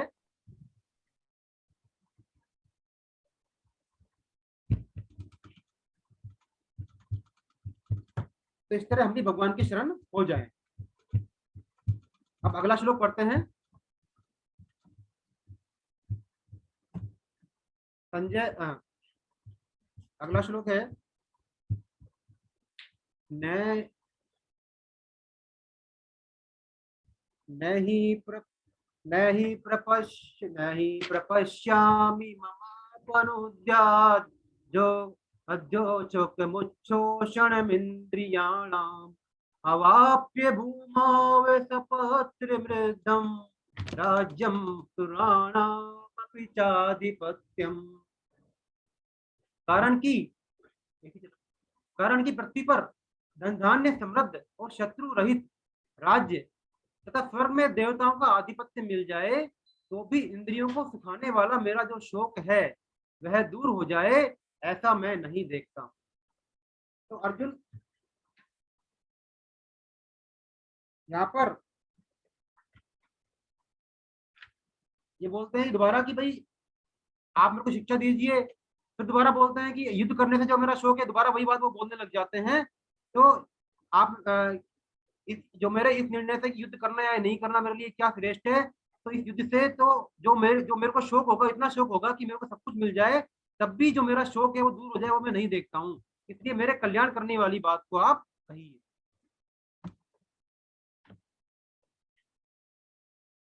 अगला श्लोक संजय हुआ। अब संजय बोलते हैं एवं मुक्त्वा ऋषिकेशं गुडाकेश परन्तप नयोस्य इति गोविन्द मुक्त्वा तूष्णीं बभूव है। संजय बोले हे शत्रुतापन धृतराष्ट्र, ऐसा कहकर निद्रा को जीतने वाले अर्जुन अंतर्यामी भगवान गोविंद से मैं युद्ध नहीं करूंगा ऐसा साफ साफ कहकर चुप हो गए। तो इसका मतलब क्या हुआ कि अर्जुन भगवान के शरण हुए नहीं। अभी तो वो बोले कि आप जो निश्चित रूप से मेरे कल्याण करने वाली बात हो वो कहिए, मैं आपके शरण आ गया हूँ, और फिर दोबारा अपना डिसीजन सुना रहे हैं कि मैं युद्ध नहीं करूंगा। ऐसा कहकर वो चुप हो गए। इसका मतलब अर्जुन की शरणागति आधी अधूरी है। शरणागत होने के बाद भी उन्होंने निर्णय ले लिया अपने मन और बुद्धि से, और जिसके शरणागत हो गए उसकी बात उन्होंने मानी नहीं। तो शरणागत होकर भी उसकी बात को नहीं मानना, उसकी आज्ञा का उल्लंघन करना उसकी शरणागति में मानो कलंक है। लेकिन भगवान की तो जीवों के प्रति अपार करुणा है, इसलिए वो भगवान की जो झूठ मूठ की शरणागति है, अर्जुन की जो झूठ मूठ की शरणागति है, उसको भी भगवान ने निभाया है, और भगवान ने अर्जुन को गीता का उपदेश दिया। इसी तरह तो हम भी चाहे भगवान के झूठे शरणागत हो जाए, भगवान उससे ही प्रसन्न हो जाएंगे। यह बात भी भगवान को विशेष आनंदित करती है कि देखो कम से कम इसने सोचा तो सही मेरी तरफ आने का, गीता पढ़ने का निश्चय तो किया। जिस तरह बालक की हर क्रिया माँ को प्यारी लगती है, इसी प्रकार हमारी भी भगवान को जो भगवान की तरफ चलने वाली हर एक क्रिया से भगवान प्रसन्न होते हैं।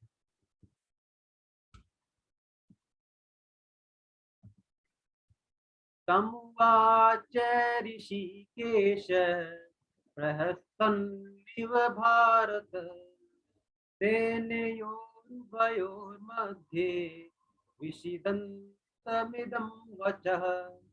हे भरत वंशोद्भव धृतराष्ट्र, दोनों सेनाओं के मध्य भाग में विषाद करते हुए उस अर्जुन के प्रति हंसते हुए से भगवान ऋषिकेश यह आगे कहे जाने वाले वचन बोले।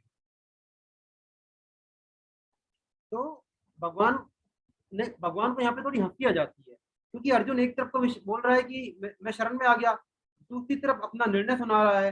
तो इस तरह से भगवान को, अर्जुन की इन बातों से भगवान को थोड़ी सी हंसी आ जाती है। तो भगवान की हंसी तो बहुत मनमोहक होती है, हम लोग जानते हैं कि भगवान की तिरछी हंसी होती है, उसी से ही वो पूरे जगत को मोह लेते हैं, और उसी तिरछी हंसी से ही सबका कल्याण कर देते हैं।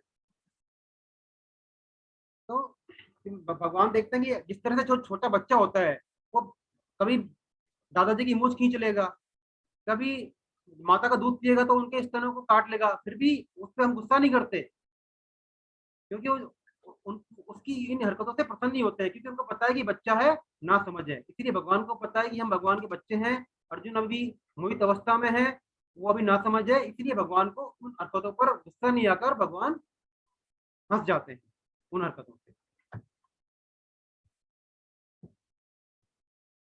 श्री भगवान वाचे, भगवान क्या बोलते हैं? अब भगवान उसको श्लोक, अब भगवान उसको जो ये गीता का उपदेश देना चालू करते हैं। यहाँ से भगवान गीता जो अपना गीता का उपदेश चालू होता है और भगवान अर्जुन का मोह दूर करने के लिए अर्जुन को ज्ञान देते हैं। तो क्या बोलते हैं भगवान? श्री भगवान वाचे अशोचानन्वशोचस्त्वं प्रज्ञावादाश्च भाषते गतासूच नानुशोचन्ति पंडिताः। श्री भगवान बोले, तुमने शोक न करने योग्य का शोक किया है और विद्वता पंडिताई की बातें कह रहे हो, परंतु जिनके प्राण चले गए हैं उनके लिए और जिनके प्राण नहीं गए हैं उनके लिए पंडित लोग शोक नहीं करते। भगवान कहते हैं कि जिसके लिए शोक नहीं करना चाहिए उसके लिए तुम शोक कर रहे हो, लेकिन जो पंडित लोग होते हैं, जो बुद्धिमान लोग होते हैं, विवेकशील लोग होते हैं, वो जिनके प्राण चले भी गए हैं और जिनके प्राण नहीं गए हैं दोनों के लिए ही शोक नहीं करते। तो ये भगवान ने यहाँ पे सांख्य योग चालू किया है। भगवान अपना उद्देश्य सांख्य योग से, उपदेश सांख्य योग से शुरू करते हैं। तो अशु का मतलब है प्राण। भगवान यहाँ कह रहे हैं कि अर्जुन, जिनके प्राण चले गए हैं और जिनके प्राण नहीं गए हैं दोनों के लिए ही शोक करना नहीं बनता। तुम बातें तो पंडितों की सी कर रहे हो। इसका मैसेज आया चैट बॉक्स में। हरे कृष्णा। तुम बातें तो पंडितों की सी कर रहे हो, लेकिन पांडित्य तुम में है नहीं। पंडित शब्द बना है पंडा से। पंडित का मतलब ये नहीं होता कि जो हम सिंपली बोलते हैं पंडित। पंडित का मतलब पंडा, पंडा से बना है। और पंडा का मतलब क्या है? जिसकी बुद्धि ऐसी हो जो कि सत्य और असत का भेद करती हो। सत्य और असत का भेद कर दे कि सत्य क्या है और असत क्या है। सत्य का मतलब भगवान की प्राप्ति और असत का मतलब हमने जो शरीर से अपना संबंध माना हुआ है वो असत है। तो जो स्पष्ट रूप से इसका ज्ञान करा दे, हमारे विवेक की जागृति करा दे, ऐसी बुद्धि, इसको बोलते हैं पंडा। तो हम अपने आप को देखिए कि वास्तव में हम पंडित हैं या नहीं। भगवान ने यहाँ जीव के बौद्धिक द्वंद्व को भी स्पष्ट रूप से कहा है। हम सब भी ज्ञान की बड़ी बड़ी बातें करते हैं लेकिन विवेक का इस्तेमाल बिल्कुल नहीं करते। भगवान हमें इसी और दृष्टिपात करा रहे हैं। अर्जुन के माध्यम से हमको पंडित कह रहे हैं। पंडित तो शरीर, जो संसार जो कि विनाशशील है, उसके विनाश पर कभी शोक नहीं करता। यदि शोक करता है, दुख मनाता है, तो फिर उसका पांडित्य किस काम का। तो पंडित वो लोग होते हैं कि अगर वो शरीर के विनाश पर शोक करने लग गया तो फिर तो वो असत के विनाश पर शोक करने लग गया। शरीर क्या है? असत है। शरीर तो रहना, किसी का साथ नहीं गया, सबका ही रह जाएगा, सभी का। तो ये तो असत है। अगर उसके विनाश पर वो शोक करने लग गया तो पंडित कहाँ रहा, वो बुद्धिमान कहाँ रहा। तो ऐसा अर्जुन बात तो पंडितों की सी कर रहे हैं कि भाई मेरा कुल नष्ट हो जाएगा, वर्ण संकर पैदा हो जाएंगे, ये हो जाएगा, युद्ध करना विनाशकारी नहीं है, मेरी इंद्रियों का सुख दुख, मेरी इंद्रियों का सूख जाएंगी, ऐसा शोक है ये। और बातें तो कर रहे हैं इस तरह की, पंडित मान रहे हैं, लेकिन वो असली पंडित्य है नहीं। तो संसार में, अब यहाँ स्वामी जी समझाते हैं, देखो इसको और डिटेल में। संसार में दो तत्व हैं, शरीर और शरीरी। शरीरी शरीरी यहाँ भगवान ने बोला है, एक तरह से आत्मा को बोला है। शरीरी क्यों बोला है? वैसे शरीरी नहीं बोलते आत्मा को, लेकिन हमको समझाने के लिए, क्योंकि हमने, आत्मा ने शरीर से संबंध मान लिया, शरीर से संबंध मान लिया, इसीलिए उसको बोल दिया शरीरी। तो अभी आप शरीर का मतलब आत्मा समझो। तो शरीर, संसार में दो तत्व कौन कौन से हैं? शरीरी या शरीरी और शरीर, सत और असत। शरीरी कभी मरता नहीं, मतलब आत्मा कभी मरती नहीं, और शरीर का विनाश होगा ही। सब लोग जानते हैं कि हमारा जो शरीर है, जिस शरीर को हमने धारण कर रखा है, एक न एक दिन ये शरीर की मृत्यु उसकी होगी ही होगी। तो सांख्य योग यही है। सांख्य का मतलब क्या है? सत्य और असत का स्पष्ट विवेचन। तो भगवान ने यहाँ सत्य और असत का स्पष्ट रूप से विवेचन किया है। शरीरी माने सत्य, आत्मा, और शरीर माने हमारा देह, इसका स्पष्ट रूप से भगवान ने बताया है, इसीलिए इसको सांख्य योग कहते हैं। इसका बिना इस विवेक के कोई सा भी योग हमारे लिए काम नहीं करेगा। मनुष्य शरीर की विलक्षणता इसी विवेक के कारण है। खाली आकृति मात्र से कोई मनुष्य विवेक नहीं हो सकता, कोई मनुष्य नहीं हो सकता। मनुष्य का जो शरीर है वो विवेक प्रधान है, मैं शरीर नहीं हूँ, शरीर से परे कुछ और भी है जो कि नित्य है, सनातन है, मतलब कभी मिटता नहीं है। नित्य का मतलब वो हमेशा रहेगा। ऐसा मानना या अनुभव करना ही विवेक है। जब हमको ऐसा अनुभव हो जाएगा, हम ऐसा मान लेंगे, तभी हम मानेंगे कि हमारे अंदर विवेक है। मैं शरीर हूँ या शरीर मेरा है, यह पशु बुद्धि है। इसके लिए सुखदेव जी कहते हैं, श्रीमद् भागवत में सुखदेव जी राजा परीक्षित को बोलेंगे कि हे राजन, इस पशु बुद्धि को तुम तुरंत प्रभाव से त्याग दो। कौन सी पशु बुद्धि? कि मैं शरीर हूँ, यह शरीर मेरा है, मेरा नाश हो जाएगा। नाश तुम्हारा नहीं होगा, नाश तो शरीर का ही होगा और हमेशा ही होगा। तो इस पशु बुद्धि को तुम त्याग दो। तो यह पशु बुद्धि है। हम लोग यही सोचते हैं कि हमारा शरीर के कारण ही हम जिंदा है। तो यह पशु बुद्धि को हमको तुरंत त्याग देना चाहिए। परम श्रद्धेय स्वामी श्री रामसुखदास जी महाराज कहते हैं कि परिवर्तन का अनुभव जिसको हो रहा है वह अपरिवर्तनशील है, वही हमारा स्वरूप है। उसे ही श्री कृष्ण शरीरी आत्मा कह रहे हैं। उदाहरण के तौर पर हम जब गहरी नींद में होते हैं तो हमारा मन, बुद्धि और इंद्रियां सुषुप्ति अवस्था में चली जाती हैं, अर्थात सो जाती हैं। लेकिन फिर भी सुबह हम ये कहते हैं कि आज मुझे बहुत अच्छी नींद आई, अर्थात कोई ना कोई जाग रहा है जिसे यह अनुभव है कि नींद अच्छी आई या नहीं। जो सबके सोने पर भी नहीं सोता, किसी के नहीं रहने पर भी हमेशा बना रहता है, वही नित्य और सनातन है। तो हम सबका अनुभव है, जब भी हम गहरी नींद में होते हैं और सुबह हम उठते हैं तो हम बोलते हैं कि नींद बहुत अच्छी आई है। नींद में तो हमारा सब कुछ सो ही गया ना, हमारी इंद्रियां सो गई, हमारा मन सो गया, हमारी इंद्रियां भी, बुद्धि भी सो गई। उसके बाद भी हम सुबह कैसे बोल देते हैं कि हमको रात को बहुत अच्छी नींद आई या नींद? क्योंकि उस नींद को भी देखने वाला कोई है। वो कौन है? जो उसका नींद का अनुभव कर रहा है, नींद को देख रहा है, वही शरीरी, वही हमारी आत्मा। ठीक है, ये वाली बात है। तो जो जो कि हमेशा जागता है वो सबके सोने पर भी नहीं सोता। अगर हमारी आत्मा भी, हमारी शरीर भी सो जाता तो फिर कौन कहता, किसको अनुभव होता कि हमको बहुत अच्छी नींद आई? इसीलिए शरीरी शरीर से बिल्कुल अलग है। इस बात को आप बिल्कुल मान लो। शरीरी अलग है, शरीर अलग है, आत्मा अलग है, देह अलग है। शरीरी आत्मा है, शरीर देह है। तो जो सबके सोने पर भी नहीं सोता, किसी के नहीं रहने पर भी हमेशा बना रहता है, वही नित्य, वही सनातन है। यह हमारा स्वरूप है, उसे ही शरीरी कहा जा रहा है। इस भाव को गहराई से बिठा लें कि मैं कौन हूँ, शरीर या शरीरी? मैं हूँ शरीरी, मैं शरीर नहीं हूँ। क्योंकि मेरा शरीर चला जाएगा, लेकिन मेरा तो अगर भगवान की प्राप्ति नहीं हुई तो कोई ना कोई पुनर्जन्म होगा। पुनर्जन्म तभी होगा जब मैं आत्मा। इसके बिना कल्याण संभव ही नहीं। इस भाव के बिना चिंता, भय, शोक और उद्वेग रहेंगे ही। जब तक हम शरीर से संबंध मानते रहेंगे तब अब तक हमको चिंता, भय और शोक रहेंगे ही। आनंद हो सकता नहीं। कितने ही हम उपदेश सुन ले, साधन कर ले, समस्या बनी रहेंगी। तभी तो श्री कृष्ण सबसे पहले इसी विवेक को जागृत करने का उपदेश कर रहे हैं। शोक या दुख के दो मुख्य कारण। मुख्य कारण कौन कौन से हैं? दो कारण है शोक या दुख के, स्वामी जी बताते हैं। जो वस्तु अपनी नहीं है उसे अपनी मान ले, या जो अपनी है उसे पराई मान ले। ये दोनों ही बड़ी भारी भूल है। हमारी वस्तु क्या नहीं है? हमारा शरीर अपना नहीं है। हमारे सगे संबंधी जिनको हम मानते हैं वो अपना है नहीं, लेकिन हमने उनको अपना मान लिया, उनसे हमने मोह कर लिया।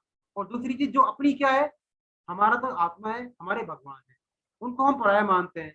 उनके लिए हम, उनको हम दूसरा मानते हैं। शरीर को हम नहीं पहचान रहे, तो उनको हमने पराई मान लिया। ये दोनों ही बड़ी भारी भूल है। तो अब देखो, शरीर, हम विचार करें कि हमारा क्या है, क्या शरीर हमारा है? शरीर की अधिकतम आयु कितनी मानते हैं हम लोग? 2 साल। लेकिन हमारी जो आयु है, हमारी मतलब शरीर की आयु है, कितनी आयु है? वो तो इस शरीर की आयु के सामने नगण्य, उसकी आयु के सामने तो शरीर की आयु नगण्य है। क्योंकि हमारी आयु तो अनंत है। हम तो भगवान के स्वरूप है। भगवान आगे बोलेंगे हमें वंश जीव लोग के शरीर ही है हम। तो हमारी तो आयु अनंत है, हमारा तो कभी मरना होगा ही नहीं। हम तो अविनाशी है और शरीर हमारा विनाशी है। तो जो ये आयु है, ये शरीर की आयु है, न कि हमारी आयु। इससे पहले भी हमारा कोई शरीर था, हमने किसी न किसी रूप में थे। हम लोग जानवर में थे, पशु में थे, या किसी और पक्षी में थे, तो वो भी हम शरीर में थे। तो हम जिस भी हम शरीर में रह रहे हो, हम उसको अपना स्वरूप तब भी मानते थे। पहले हम अपने आप को चिड़िया मानते थे, कुत्ता मान लेते थे, कुछ और मान लेते थे। आज हम अपने आप को मनुष्य मान रहे हैं। तो शरीर क्या है? हमारा स्वरूप नहीं है, शरीर हमसे अलग है। तो शरीर के संबंध से जिन ऐसे ही शरीर के संबंध से जिन पुत्र पत्नी धन संपत्ति में हमारी भेद आ सकती है, क्या हम बता सकते हैं कि 100 साल पहले वे कहाँ थे, किस रूप में थे और आने वाले 100 साल में कैसे रहेंगे? अगर यदि वो हमारे होते तो हमेशा अपने हमारे साथ में रहते, लेकिन हम जानते हैं कि धन हमेशा हमारे साथ में नहीं रहता, हमारे सगे संबंधी हमारे हमारे साथ नहीं रहते। ऐसा कोई परिवार नहीं, ऐसा कोई है परिवार जहाँ की किसी की मृत्यु नहीं हो, जिसके जिसके सारे सगे संबंधी जीवित ही हो, फिर भी वो चल रहा है। इसका मतलब शरीर की मृत्यु अवश्यंभावी है। तो जो पंडित लोग हैं इन दोनों के लिए ही शोक नहीं करते। इसीलिए मीराबाई क्या बोलती हैं, तो बात इतनी सी है कि शरीर की मृत्यु होने पर भी जिसकी मृत्यु नहीं होती, जो जन्म लेकर भी जन्मता नहीं है, जो सदा हमारे साथ रहे और हम सदा जिसके साथ रहे वही हमारा है, अर्थात केवल भगवान हमारे हैं, दूसरा कोई नहीं। बात इतनी सी है, समझ में आ जाए तो कल्याण ही कल्याण है, फिर दुख होगा ही नहीं। क्योंकि दुख तो किसके होगा, नष्ट होने पर दुख होगा, और शरीर हमारा है नहीं तो उसके नष्ट होने पर हमारे को क्या दुख होगा। तो यदि भगवान के प्रति जग गई जो हमारे हैं, तो फिर हमको दुख नहीं होगा, हमारी खुशी का ठिकाना ही नहीं रहेगा, हर हमारे स्वरूप को हम पहचान लेंगे, हर क्षण हमारा प्रेम बढ़ेगा। जैसे मीराबाई क्या गाती है, मेरे तो गिरधर गोपाल दूसरों ने कोई, मेरे तो गिरधर गोपाल दूसरों ने कोई। मतलब जो सेकंड लाइन है वो बहुत इंपॉर्टेंट है कि दूसरों ने कोई और दूसरा नहीं है, मेरा सिर्फ कौन है, गिरधर गोपाल, भगवान श्री कृष्ण है, और हमारा जो शरीर है वो भी उन्हीं का अंश है। तो हम क्या है, भगवान के स्वरूप है। तो मेरे तो गिरधर गोपाल दूसरों ने कोई। फिर एक यहाँ शंका आती है कि शरीर को तो हम देखते हैं पर आत्मा को नहीं। ये आत्मा का चक्कर तो बिल्कुल समझ में नहीं आता। देखो हमने पहले भी देखा था गीता के उपड़े में कि हम किसी बात को कैसे समझते हैं, इंद्रियों से। इंद्रियों की शक्ति सीमित है, जो हम देखते हैं वही सत्य नहीं है। सूरज हमें छोटा दिखाई देता है, लेकिन वास्तव में ऐसा है क्या, नहीं है। गर्मियों में हमें सड़क पर जल का सागर दिखाई देता है, लेकिन वास्तव में वहां जल है क्या, नहीं है। तो इसके अनुभव करने के लिए हमको अपने विवेक का इस्तेमाल करना पड़ेगा। तो यदि शरीर ही सब कुछ है तो हम शरीर की मृत्यु कैसे मानते हैं? चलो हम एक बार को ये मान लेते हैं कि शरीर ही नहीं है, शरीर ही है, फिर हम शरीर की मृत्यु क्यों माने? वो भी हमेशा जिंदा रहेगा, हम क्यों विलाप करते हैं? आखिर उसका कौन सा अंग है जो कि अब नहीं रहा या गायब हो गया? शरीर तो मृत्यु के बाद भी वैसा का वैसा ही है, मृत्यु के बाद भी शरीर बिल्कुल ऐसा का ऐसा ही है। अगर किसी का एक्सीडेंट वगैरह नहीं हो, किसी की नॉर्मल मृत्यु हुई हुई हो, तो बिल्कुल ऐसा का वैसा ही रहेगा। तो जब वैसा ही वैसा रहा तो फिर शरीर अंदर क्या गया, वो जीवित क्यों नहीं बचा? तो शरीर नित्य नहीं हुआ ना, शरीर तो जड़ हुआ। तो हम शरीर ही है, शरीर नहीं है।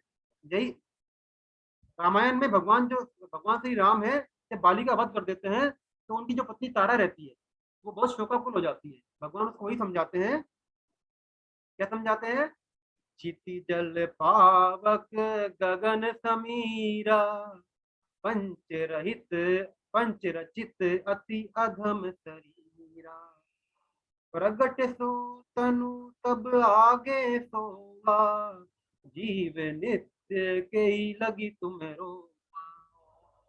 भगवान के बोलते हैं कि तारा, क्षिति जल पावक गगन समीरा, यही जो हमारे पंच महाभूत है, आकाश पृथ्वी जल अग्नि और वायु, इनसे ये हमारा जो अधम शरीर बना हुआ है, जो हमारा शरीर है, हमारी देह इनसे बनी हुई है, ये तो सिर्फ कुछ समय के लिए सबकी आगे प्रकट होता है। और जो जो जीव है वो नित्य है, तो वो कभी नहीं मरता। तो तुम किसके लिए तुम रो रही हो, किस कारण से तुम रो रही हो, क्यों तुम शोक कर रही हो? इस तरह से भगवान उनकी पत्नी बाली की पत्नी तारा को वहां समझाते हैं। तो आज के लिए हम यहाँ पर यही विराम देते हैं कि समय भी लगभग अभी है 10 मिनट हमारे पास में। हम आगे अगली बार पढ़ेंगे। तो यहाँ तक अब मेरा आप सभी से अनुरोध है कि आपके मन में कोई भी शंका हो, देखिए आप लोग प्रश्न पूछा कीजिए, उससे हो सकता है मेरे को उसका उत्तर ना हो तो मैं अगली क्लास में उसका उत्तर देने की कोशिश करूंगा। या हम में से बहुत से साधक बहुत ज्ञानी हैं, बहुत बुद्धिमान हैं, हम उनसे भी पूछ के उनके क्वेश्चन का उत्तर कर सकते हैं। यह क्या है, भगवत चर्चा है। तो यदि हम इसमें एक दूसरे हम जितना पूछेंगे वार्तालाप करेंगे उतना ही हमारा ये क्लियर होगा। बस हमारे क्वेश्चन जो होने चाहिए वो तर्क ना होना चाहिए, तर्क होना चाहिए। वास्तव में हमारे क्वेश्चन पूछने के पीछे जो उद्देश्य है भगवत प्राप्ति होनी चाहिए, भगवान से मिलने का उद्देश्य होना चाहिए। तो आप सभी से मेरा अनुरोध है कि किसी के मन में भी किसी प्रकार का भी डाउट हो तो आप पूछिए, आप अपना हैंड रेज कर दीजिए, मैं उनको अनम्यूट कर दूंगा।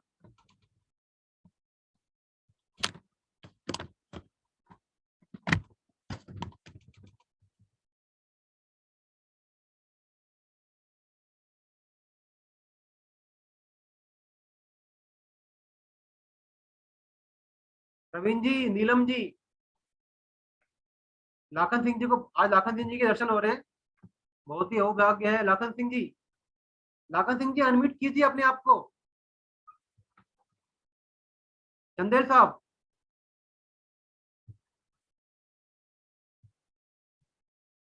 चंदेल साहब,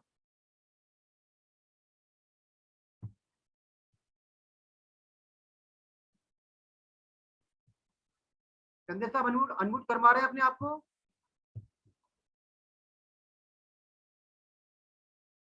अच्छा, चलो मैं जरा नीलम जी से पूछता हूँ। नीलम जी अनम्यूट कीजिए। हरिओम। हरिओम। हाँ, कौन बोल रहे हैं? नीलम हाँ, श्रीवास्तव नीलम बोल जी, हरे कृष्णा नीलम जी। हाँ नीलम जी, कोई हरे कृष्णा। शंका, कोई समा आपके मन में कोई भी किसी तरह का? बहुत अच्छा लगा आपका व्याख्यान। बहुत बहुत धन्यवाद। और हाँ, कोई भी चीज समझ में नहीं आ ज्ञान रही वर्धन। तो हाँ, कृपया ज्ञान वर्धन। संकोच होकर पूछें ताकि अपने को और भी क्लियर हो। जसपाल जी हैं हमारे, बहुत बहुत ही श्रद्धालु, बहुत ही प्रेमी आदमी है। जसपाल जी की आज आवाज सुनने की इच्छा हो रही है। Jaspal ji please, please unmute. Hare Krishna. Sir Hare Krishna, Hare Krishna. कैसे हैं सर? बस बहुत बढ़िया सर, बहुत बढ़िया लग रहा है, लेकिन एक थोड़ा सा लास्ट वीक में अटेंड नहीं कर पाया था, अच्छा सर, तो कोई उसका बात नहीं क्या सर, रहे। उसको आगे आप कंटिन्यू करने का ट्राई कीजिए। हाँ, वो मैं जर्नी में था और वो कर नहीं पाया। कोई बात नहीं सर, कोई बात नहीं। लेकिन आपका भाव बहुत अच्छा है, आप तुरंत पहली क्लास में आए, फिर तीसरी क्लास में आ गए। तो मेरा सभी से निवेदन है, देखो हम जो अभी क्या है, हम ही गीता का फाउंडेशन बन रहा है, ये गीता की नींव रखी जा रही है। भगवान ने अभी 11वें श्लोक से अपना उपदेश देना चालू किया है। तो हम पहले की 3-4 क्लासों को बिल्कुल कोशिश करें कि ना छोड़े। इससे क्या है, हमको आगे जब भगवान जो पूर्ण रहस्य की जो बातें बताएंगे, हमको बहुत ही अच्छी तरह समझ में आएंगे, हमारी नींव अच्छी बन जाएगी। दूसरी बात, मैं यहाँ पे अगर आप कोई पूछना चाह रहे हो तो ठीक है, नहीं फिर मैं कुछ और बातें कहूंगा कि देखो जो अपना ये गीता का कोर्स है, तो अभी तो अपना पहला अध्याय पूरा हो गया है। तो मैं आज थोड़ी देर में, अभी क्लास के बाद में, हर एक क्लास के बाद में अपना एक असाइनमेंट होता है, तो मैं आपको असाइनमेंट शेयर कर दूंगा। आप उसको गूगल फॉर्म में ऑनलाइन सबमिट कर सकते हैं। मैं उसको बता दूंगा कैसे सबमिट करना है, व्हाट्सएप पे सभी को ग्रुप में भेज दूंगा। तो आप पहले अध्याय को पढ़कर बुक से और अच्छी तरह से उसको अटेम्प्ट कीजिए। 15-20 मिनट में वो क्वेश्चन हो जाएंगे सारे आपके, और उसको सबमिट कर देना। दूसरी बात, गीता तो हम जी पढ़ रहे हैं, ये थ्योरी है, और एक बात आती है प्रैक्टिकल की। देखो, भगवान के, देखो गीता का उद्देश्य है कि हम भगवान की तरफ जुड़े। अब भगवान की बातें हमारे आचरण में कैसे आए, उसके लिए हमारा जो आचरण है वो सात्विकता की तरफ मुड़ना चाहिए। तो उसके लिए हमने गीता के दो कोर्स के 2 पार्ट किए, एक तो थ्योरी पार्ट हो गया और एक हो गया संकल्प पार्ट। संकल्प पार्ट में क्या होगा, थ्योरी पार्ट के तो 60 या 70% मार्क्स होंगे, अभी डिसाइड होगा, अभी चर्चा चल रही है उस बात पे। और जो संकल्प है उसके 40 या 30% मार्क्स होंगे। संकल्प में क्या होगा, हम क्योंकि हम सभी लोग वैष्णव हैं, हम सभी लोग वैष्णव हैं, तो नित्य प्रति हमको भगवान जो हरे हरे कृष्णा महामंत्र है उसकी माला करनी चाहिए। हरे कृष्णा महामंत्र की कम से कम, वैसे बोलते हैं कि शास्त्रों में बताया है कि एक व्यक्ति को 16 माला करनी चाहिए। हरे कृष्णा कितने? महामंत्र सब लोग जानते ही होंगे, 16 अक्षरों का मंत्र है, 16 शब्दों का। हरे कृष्ण कृष्ण कृष्ण हरे हरे, हरे राम राम राम हरे हरे। और यथासंभव इस माला को तुलसी तुलसी माला से करना चाहिए। यदि किसी को माला करने की विधि मालूम नहीं हो तो आप मेरे को पर्सनली पूछ लेना, मैं उनको बताऊंगा कि माला किस तरह से की जाती है। माला जब करें तो माला को पलटे नहीं, माला में ये सावधानी होती है, माला हम हमेशा, देखो आपको मेरी ये उंगलियां दिख रही है ना, अंगूठा और उंगली, इन दो के माध्यम से हमको जो माला के मणिये रहते हैं, मन के रहते हैं, उनको आगे फेरना है। और माला जब एक पूरी हो जाती है तो सुमेरु आ जाएगा, तो सुमेरु को हमको पार नहीं करना होता, हमको दोबारा रिवर्स कर देना है दूसरी माला से, फिर दोबारा सुमेरु पे पहुंच जाएंगे, फिर दोबारा रिवर्स कर देंगे, तो सुमेरु को पार नहीं करना। क्योंकि कहते हैं कि जो ये माला में जो मणियां रहती है ना, ये एक्चुअली क्या है, ये गोपियां हैं, गोपी रूप में है ये। और बीच में भगवान सुमेरु कौन है, श्री कृष्ण है। तो ये भगवान का जब हम माला करते हैं ना, तो भगवान का महारास चलता है, उस महारास के हम सहभागी बन जाते हैं। हम जितनी बार भी मतलब हर एक गोपी के साथ को हम भज रहे हैं भगवान के हरे कृष्ण के महामंत्र। हरे कृष्ण महामंत्र में 3 चीजें आई, हरे कृष्ण और राम। कृष्ण और राम तो जानते ही हो, हरे का मतलब राधा, भगवान जी की स्त्री। तो हम इनका जाप कर रहे हैं। और ये मंत्र किसने बताया है, चैतन्य महाप्रभु। अब हरे कृष्ण महामंत्री क्यों, हम तो बोलते हैं भाई हम कोई भी मंत्र बोल सकते हैं, गायत्री मंत्र भी बोल सकते हैं, सभी देखो सभी मंत्र अच्छे हैं, आप किसी भी मंत्र का जाप कर सकते हो। लेकिन हरे, अभी हम जी रहे हैं कलयुग में, और कलयुग में क्या शुद्धि अशुद्धि का ध्यान रखना थोड़ा बहुत मुश्किल होता है। तो जो हरे कृष्ण महामंत्र में के लिए विशेष छूट मिली, जबकि और किसी मंत्र के लिए इस तरह की छूट भगवान छूट है। हरे कृष्ण महामंत्र तो ऐसा है कि आप इसको बिना नहाए, बिना कुल्ला करे, बिना मंजन करे, किसी भी अवस्था में जहां कहीं भी बैठे हो, हरे कृष्ण महामंत्र का आप जप कर सकते हो। भगवान कहते हैं कि किसी भी तरह मेरा नाम। तो ये इस महामंत्र की विलक्षणता है। तो हम कोशिश करें, शुरुआत में 16 माला ना हो तो हम कम से कम 1 माला से शुरुआत करें। शुरू में आपको 10 से 15 मिनट लगेगी, जब फिर धीरे धीरे आपकी प्रैक्टिस हो जाएंगी तो आप 1 घंटे के अंदर 16 मालाएं कंप्लीट कर पाएंगे। धीरे धीरे इसको प्रैक्टिस करें, 1 करें, फिर 2 करें, फिर 4 करें, जैसा संभव हो इसको जब नाम जप को बढ़ाने की कोशिश करें। इससे हमारे अंदर सात्विकता है, आप महसूस करना इस बात को। दूसरी बात, एकादशी का व्रत। भगवान श्री कृष्ण ने जो गीता कही थी अर्जुन को, वो एकादशी के दिन ही कही। और सब वारों में भगवान को एकादशी का वार विशेष रूप से प्रिय। एकादशी का व्रत महीने में 2 बार आता है, 15 दिन में 1 बार आता है, एक कृष्ण पक्ष में, एक शुक्ल पक्ष में।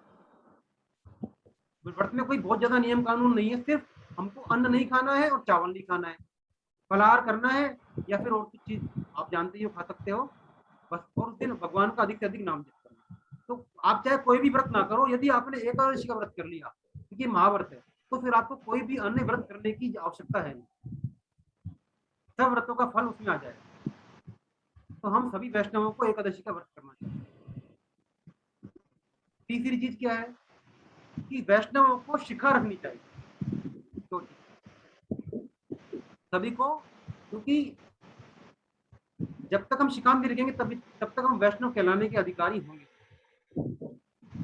तो गीता प्रेस गोरखपुर है, वहां पर तो शिखा के यज्ञोपवीत संस्कार के कैंप भी लगाए जाते हैं। और अगली बात यह है कि हम सभी को अपनी संपत्ति, अपनी जो शुद्ध कमाई है उसका कुछ हिस्सा दान करना चाहिए। शास्त्रों में तो 10% तक दान करने की बात आई है, लेकिन 10% ना हो तो जितना संभव हो हमारे आज के युग के हिसाब से आप कम से उस चीज को दान करना चाहिए। और दान कहाँ करना चाहिए, दान संभव हो तो दान करें गौ सेवा में। उसके लिए कुछ प्रामाणिक गौशालाएं हैं, आप वहां दान कीजिए। जैसे आपने यदि पथमेड़ा की गौशाला का नाम सुना हो तो मैं आपको ग्रुप में शेयर कर दूंगा, आप वहां दान कर सकते हैं। बिल्कुल प्रामाणिक है, उसमें किसी भी तरह की धोखाधड़ी, किसी भी तरह का हेर फेर नहीं है। विश्व की सबसे बड़ी गौशाला है। ऐसे ही एक स्वामी राजेंद्र प्रसाद जी हैं, उनकी जड़खोर गौशाला है, आप वहां भी दान कर सकते हैं। मतलब दान ऐसा करें, ये नहीं कि हमने बहुत सारा खाना खिला दिया किसी को खाना खिला दिया, मंदिर में वो कर दिया, ऐसे किसी कामना पूर्ति से दान नहीं। दान जो कि भगवान से प्राप्ति करा दे। गाय भगवान को विशेष रूप से प्रिय है और गौ सेवा भगवान खुद भी गौ सेवा करते थे। तो दान, तो हमें भगवान कहते हैं कि जो अपनी संपत्ति को बिना दान दिए उसका सारा खुद भोग कर लेता है वो चोर है। तीसरे अध्याय में भगवान ये बात स्पष्ट रूप से भगवान खुद कहेंगे कि जो भी तुमको मैंने दिया है, क्योंकि देखो हमको जो भी सामान मिला है वो क्या हमारा अपना है। आज धन और संपत्ति मान लो हमको मिली हुई है, तो वो क्या वो है तो भगवान की, भगवान ने हमको हमारे यूज करने के लिए दी हुई। तो यदि हमने भगवान की चीज, दी हुई चीज भगवान को ही वापस दे दी तो हमने कौन सी बड़ी बात कर दी। हम जब गंगा स्नान करते हैं वहां हम सूर्य जी को जब जल चढ़ाते हैं, अर्पण करते हैं, तो हम गंगा जी का जल लेकर और वापस गंगा जी में ही डाल रहे हैं। सूर्य भगवान को जल चढ़ा के वापस डाल रहे हैं, तेरा तुझको अर्पण। तो इसीलिए भगवान बोलते हैं कि जो भगवान ने हमको पैसा दिया है, जो भी हमको भौतिक सुख सुविधाएं दी हैं, उनको आप यूज करो, लेकिन जितनी जरूरत है उतनी यूज करो, और बाकी से दूसरों की सेवा करो और उसको दान जैसे उचित पवित्र काम में लगाओ। तो ये सब चीजें हम करें ताकि हमारा भगवत भाव दृढ़ होगा। जब हम ये बातें करेंगे, हरे कृष्ण महामंत्र की माला करेंगे, एकादशी का व्रत करेंगे, आप भी मेरी बात मान के देखना, आपको खुद ही भगवान की जो गीता की बातें हैं, जो गूढ़ बातें हैं, गीता खुद ही अपना बातों का अर्थ आपको खोल कर रख देगी। अपने आप ही आपको उनकी बातों का जो अंदर भाव भरा हुआ है ना, आपको नए नए भाव समझ में आने लग जाएंगे, आपको बहुत आनंद आएगा।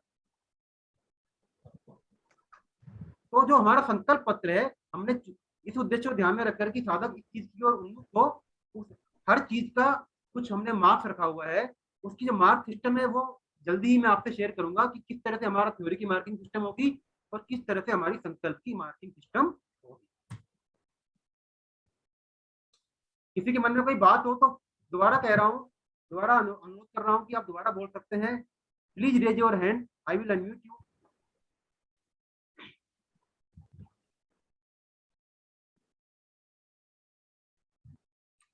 नीरज जी, नीरज शर्मा जी, नीरज शर्मा जी, हरे कृष्णा।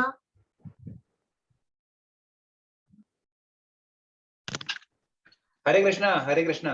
हरे कृष्णा, हरे कृष्णा। भरत जी, भरत जी, हरे कृष्णा। भरत जी, हरे कृष्णा सर, हरे कृष्णा। हरे कृष्णा। रमेश कुमार वशिष्ठ साहब, रमेश सर। हरे कृष्णा सर, हरे कृष्णा। मैं थोड़ा लेट ज्वाइन किया, सॉरी। कल आइंदा से हमेशा टाइमली किया करेंगे, थोड़ा बाहर गया हुआ। कोई बात नहीं। रामस्वरूप गुप्ता साहब, रामस्वरूप गुप्ता साहब, अनम्यूट कीजिए।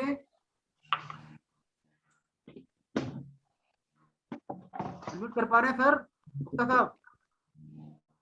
कोई बात नहीं। ये शर्मा जी हैं, आर शर्मा जी। आर शर्मा के नाम से कौन है? हरे कृष्णा साहब।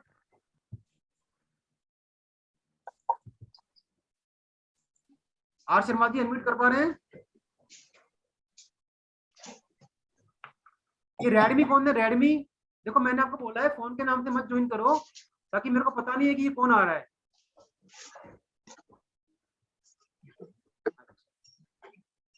शुभा जी, शुभा जी, हरे कृष्णा। हरे कृष्ण भैया। हरे कृष्णा। सुशीला जी, हरे कृष्णा। सुशीला जी, खतोड़ जी, अभी तो दिख रही थी मेरे को। सर मैं भजन गाना चाहती हूँ।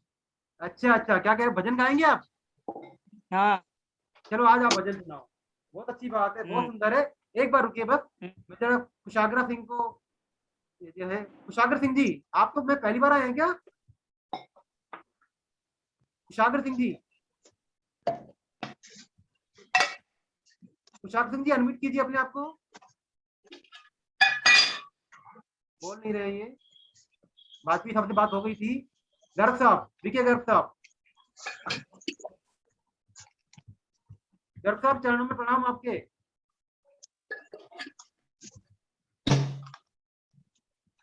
विके गर्ग साहब अनम्यूट कीजिए। चलिए विमलेश जी, कर पा रही है अनम्यूट अपने आप को? चलिए आप सुशीला जी का भजन सुनते हैं। तो सुशीला जी अनम्यूट हैं आप? हरे कृष्णा, हरे कृष्णा। हरे कृष्णा, हरे कृष्णा। हाँ विमलेश जी, हरे कृष्णा। विमलेश जी अनम्यूट कर लीजिए अपने आप को अभी। हाँ, अब सुशीला जी भजन गाएंगी, आप सब लोग साथ साथ में गाना पीछे उनके। हरे कृष्णा। हरे कृष्णा सर।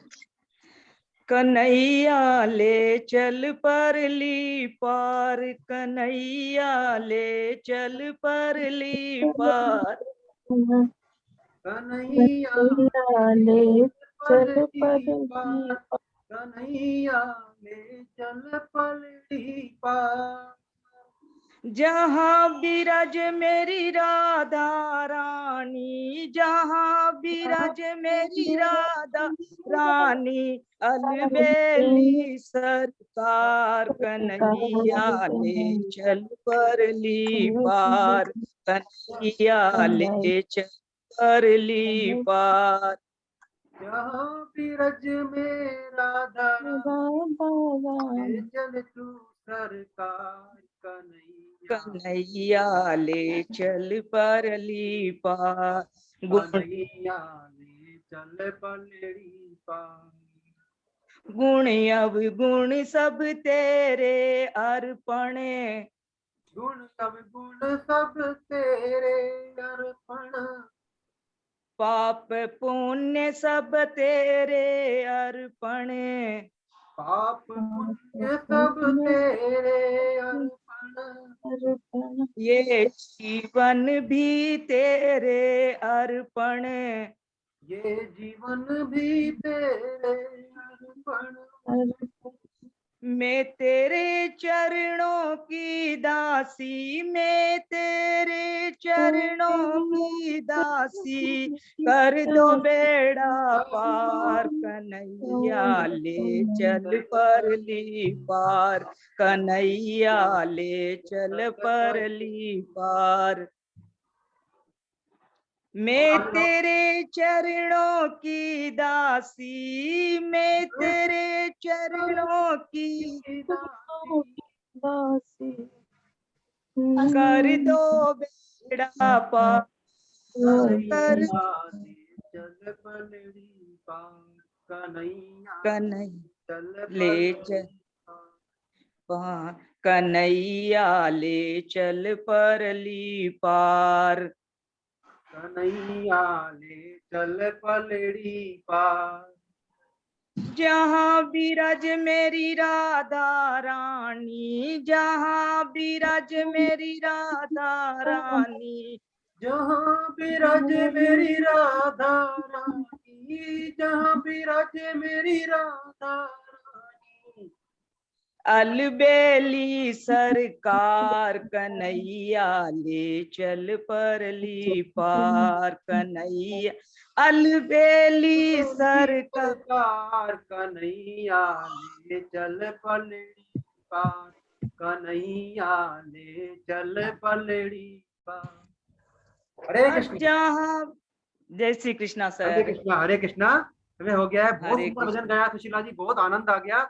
आपने भजन में सारे भाव भर दिए। हमने जो क्लास में पढ़ा उसके काफी भाव आए इस भजन में। बहुत बहुत धन्यवाद आपका।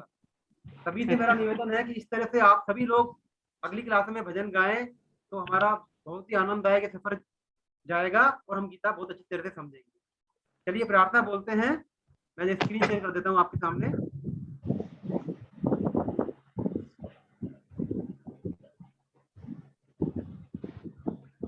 नाम संकीर्तनम यस्य। को याद है देखो सबको? एक सेकंड। जो साधक नए हैं उनके लिए मैं स्क्रीन शेयर कर देता हूँ।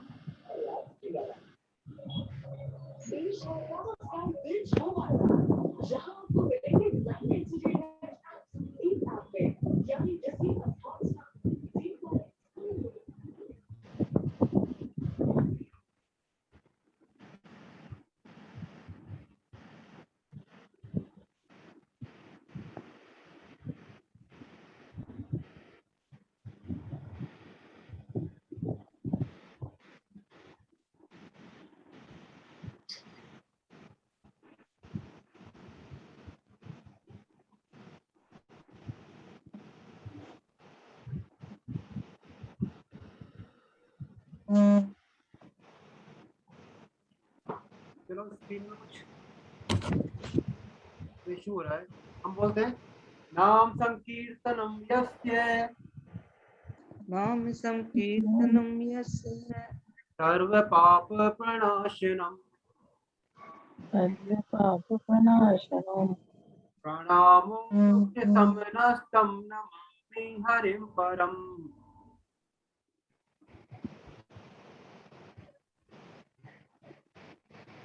बोलो श्री वृंदावन बिहारी लाल की जय। जय। तो बोलो श्री बांके बिहारी लाल की जय। जय बोलो अर्जुन के सखा भगवान श्री कृष्ण की जय हो।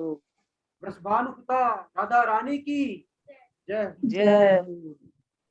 मर्यादा पुरुषोत्तम भगवान श्री राम की जय जनक नंदिनी सीता मैया की जय सब संतों की जय सब वृंदों की जय श्रीमद् भागवत महापुराण की जय साधक संजीवनी की जय अखंड कोटि वैष्णव वृंद की जय आज के आनंद की जय हो। हरे कृष्णा। अगली क्लास जय में हरे आप सभी लोग ये कर सकते हैं। हरे कृष्ण। हरे कृष्ण।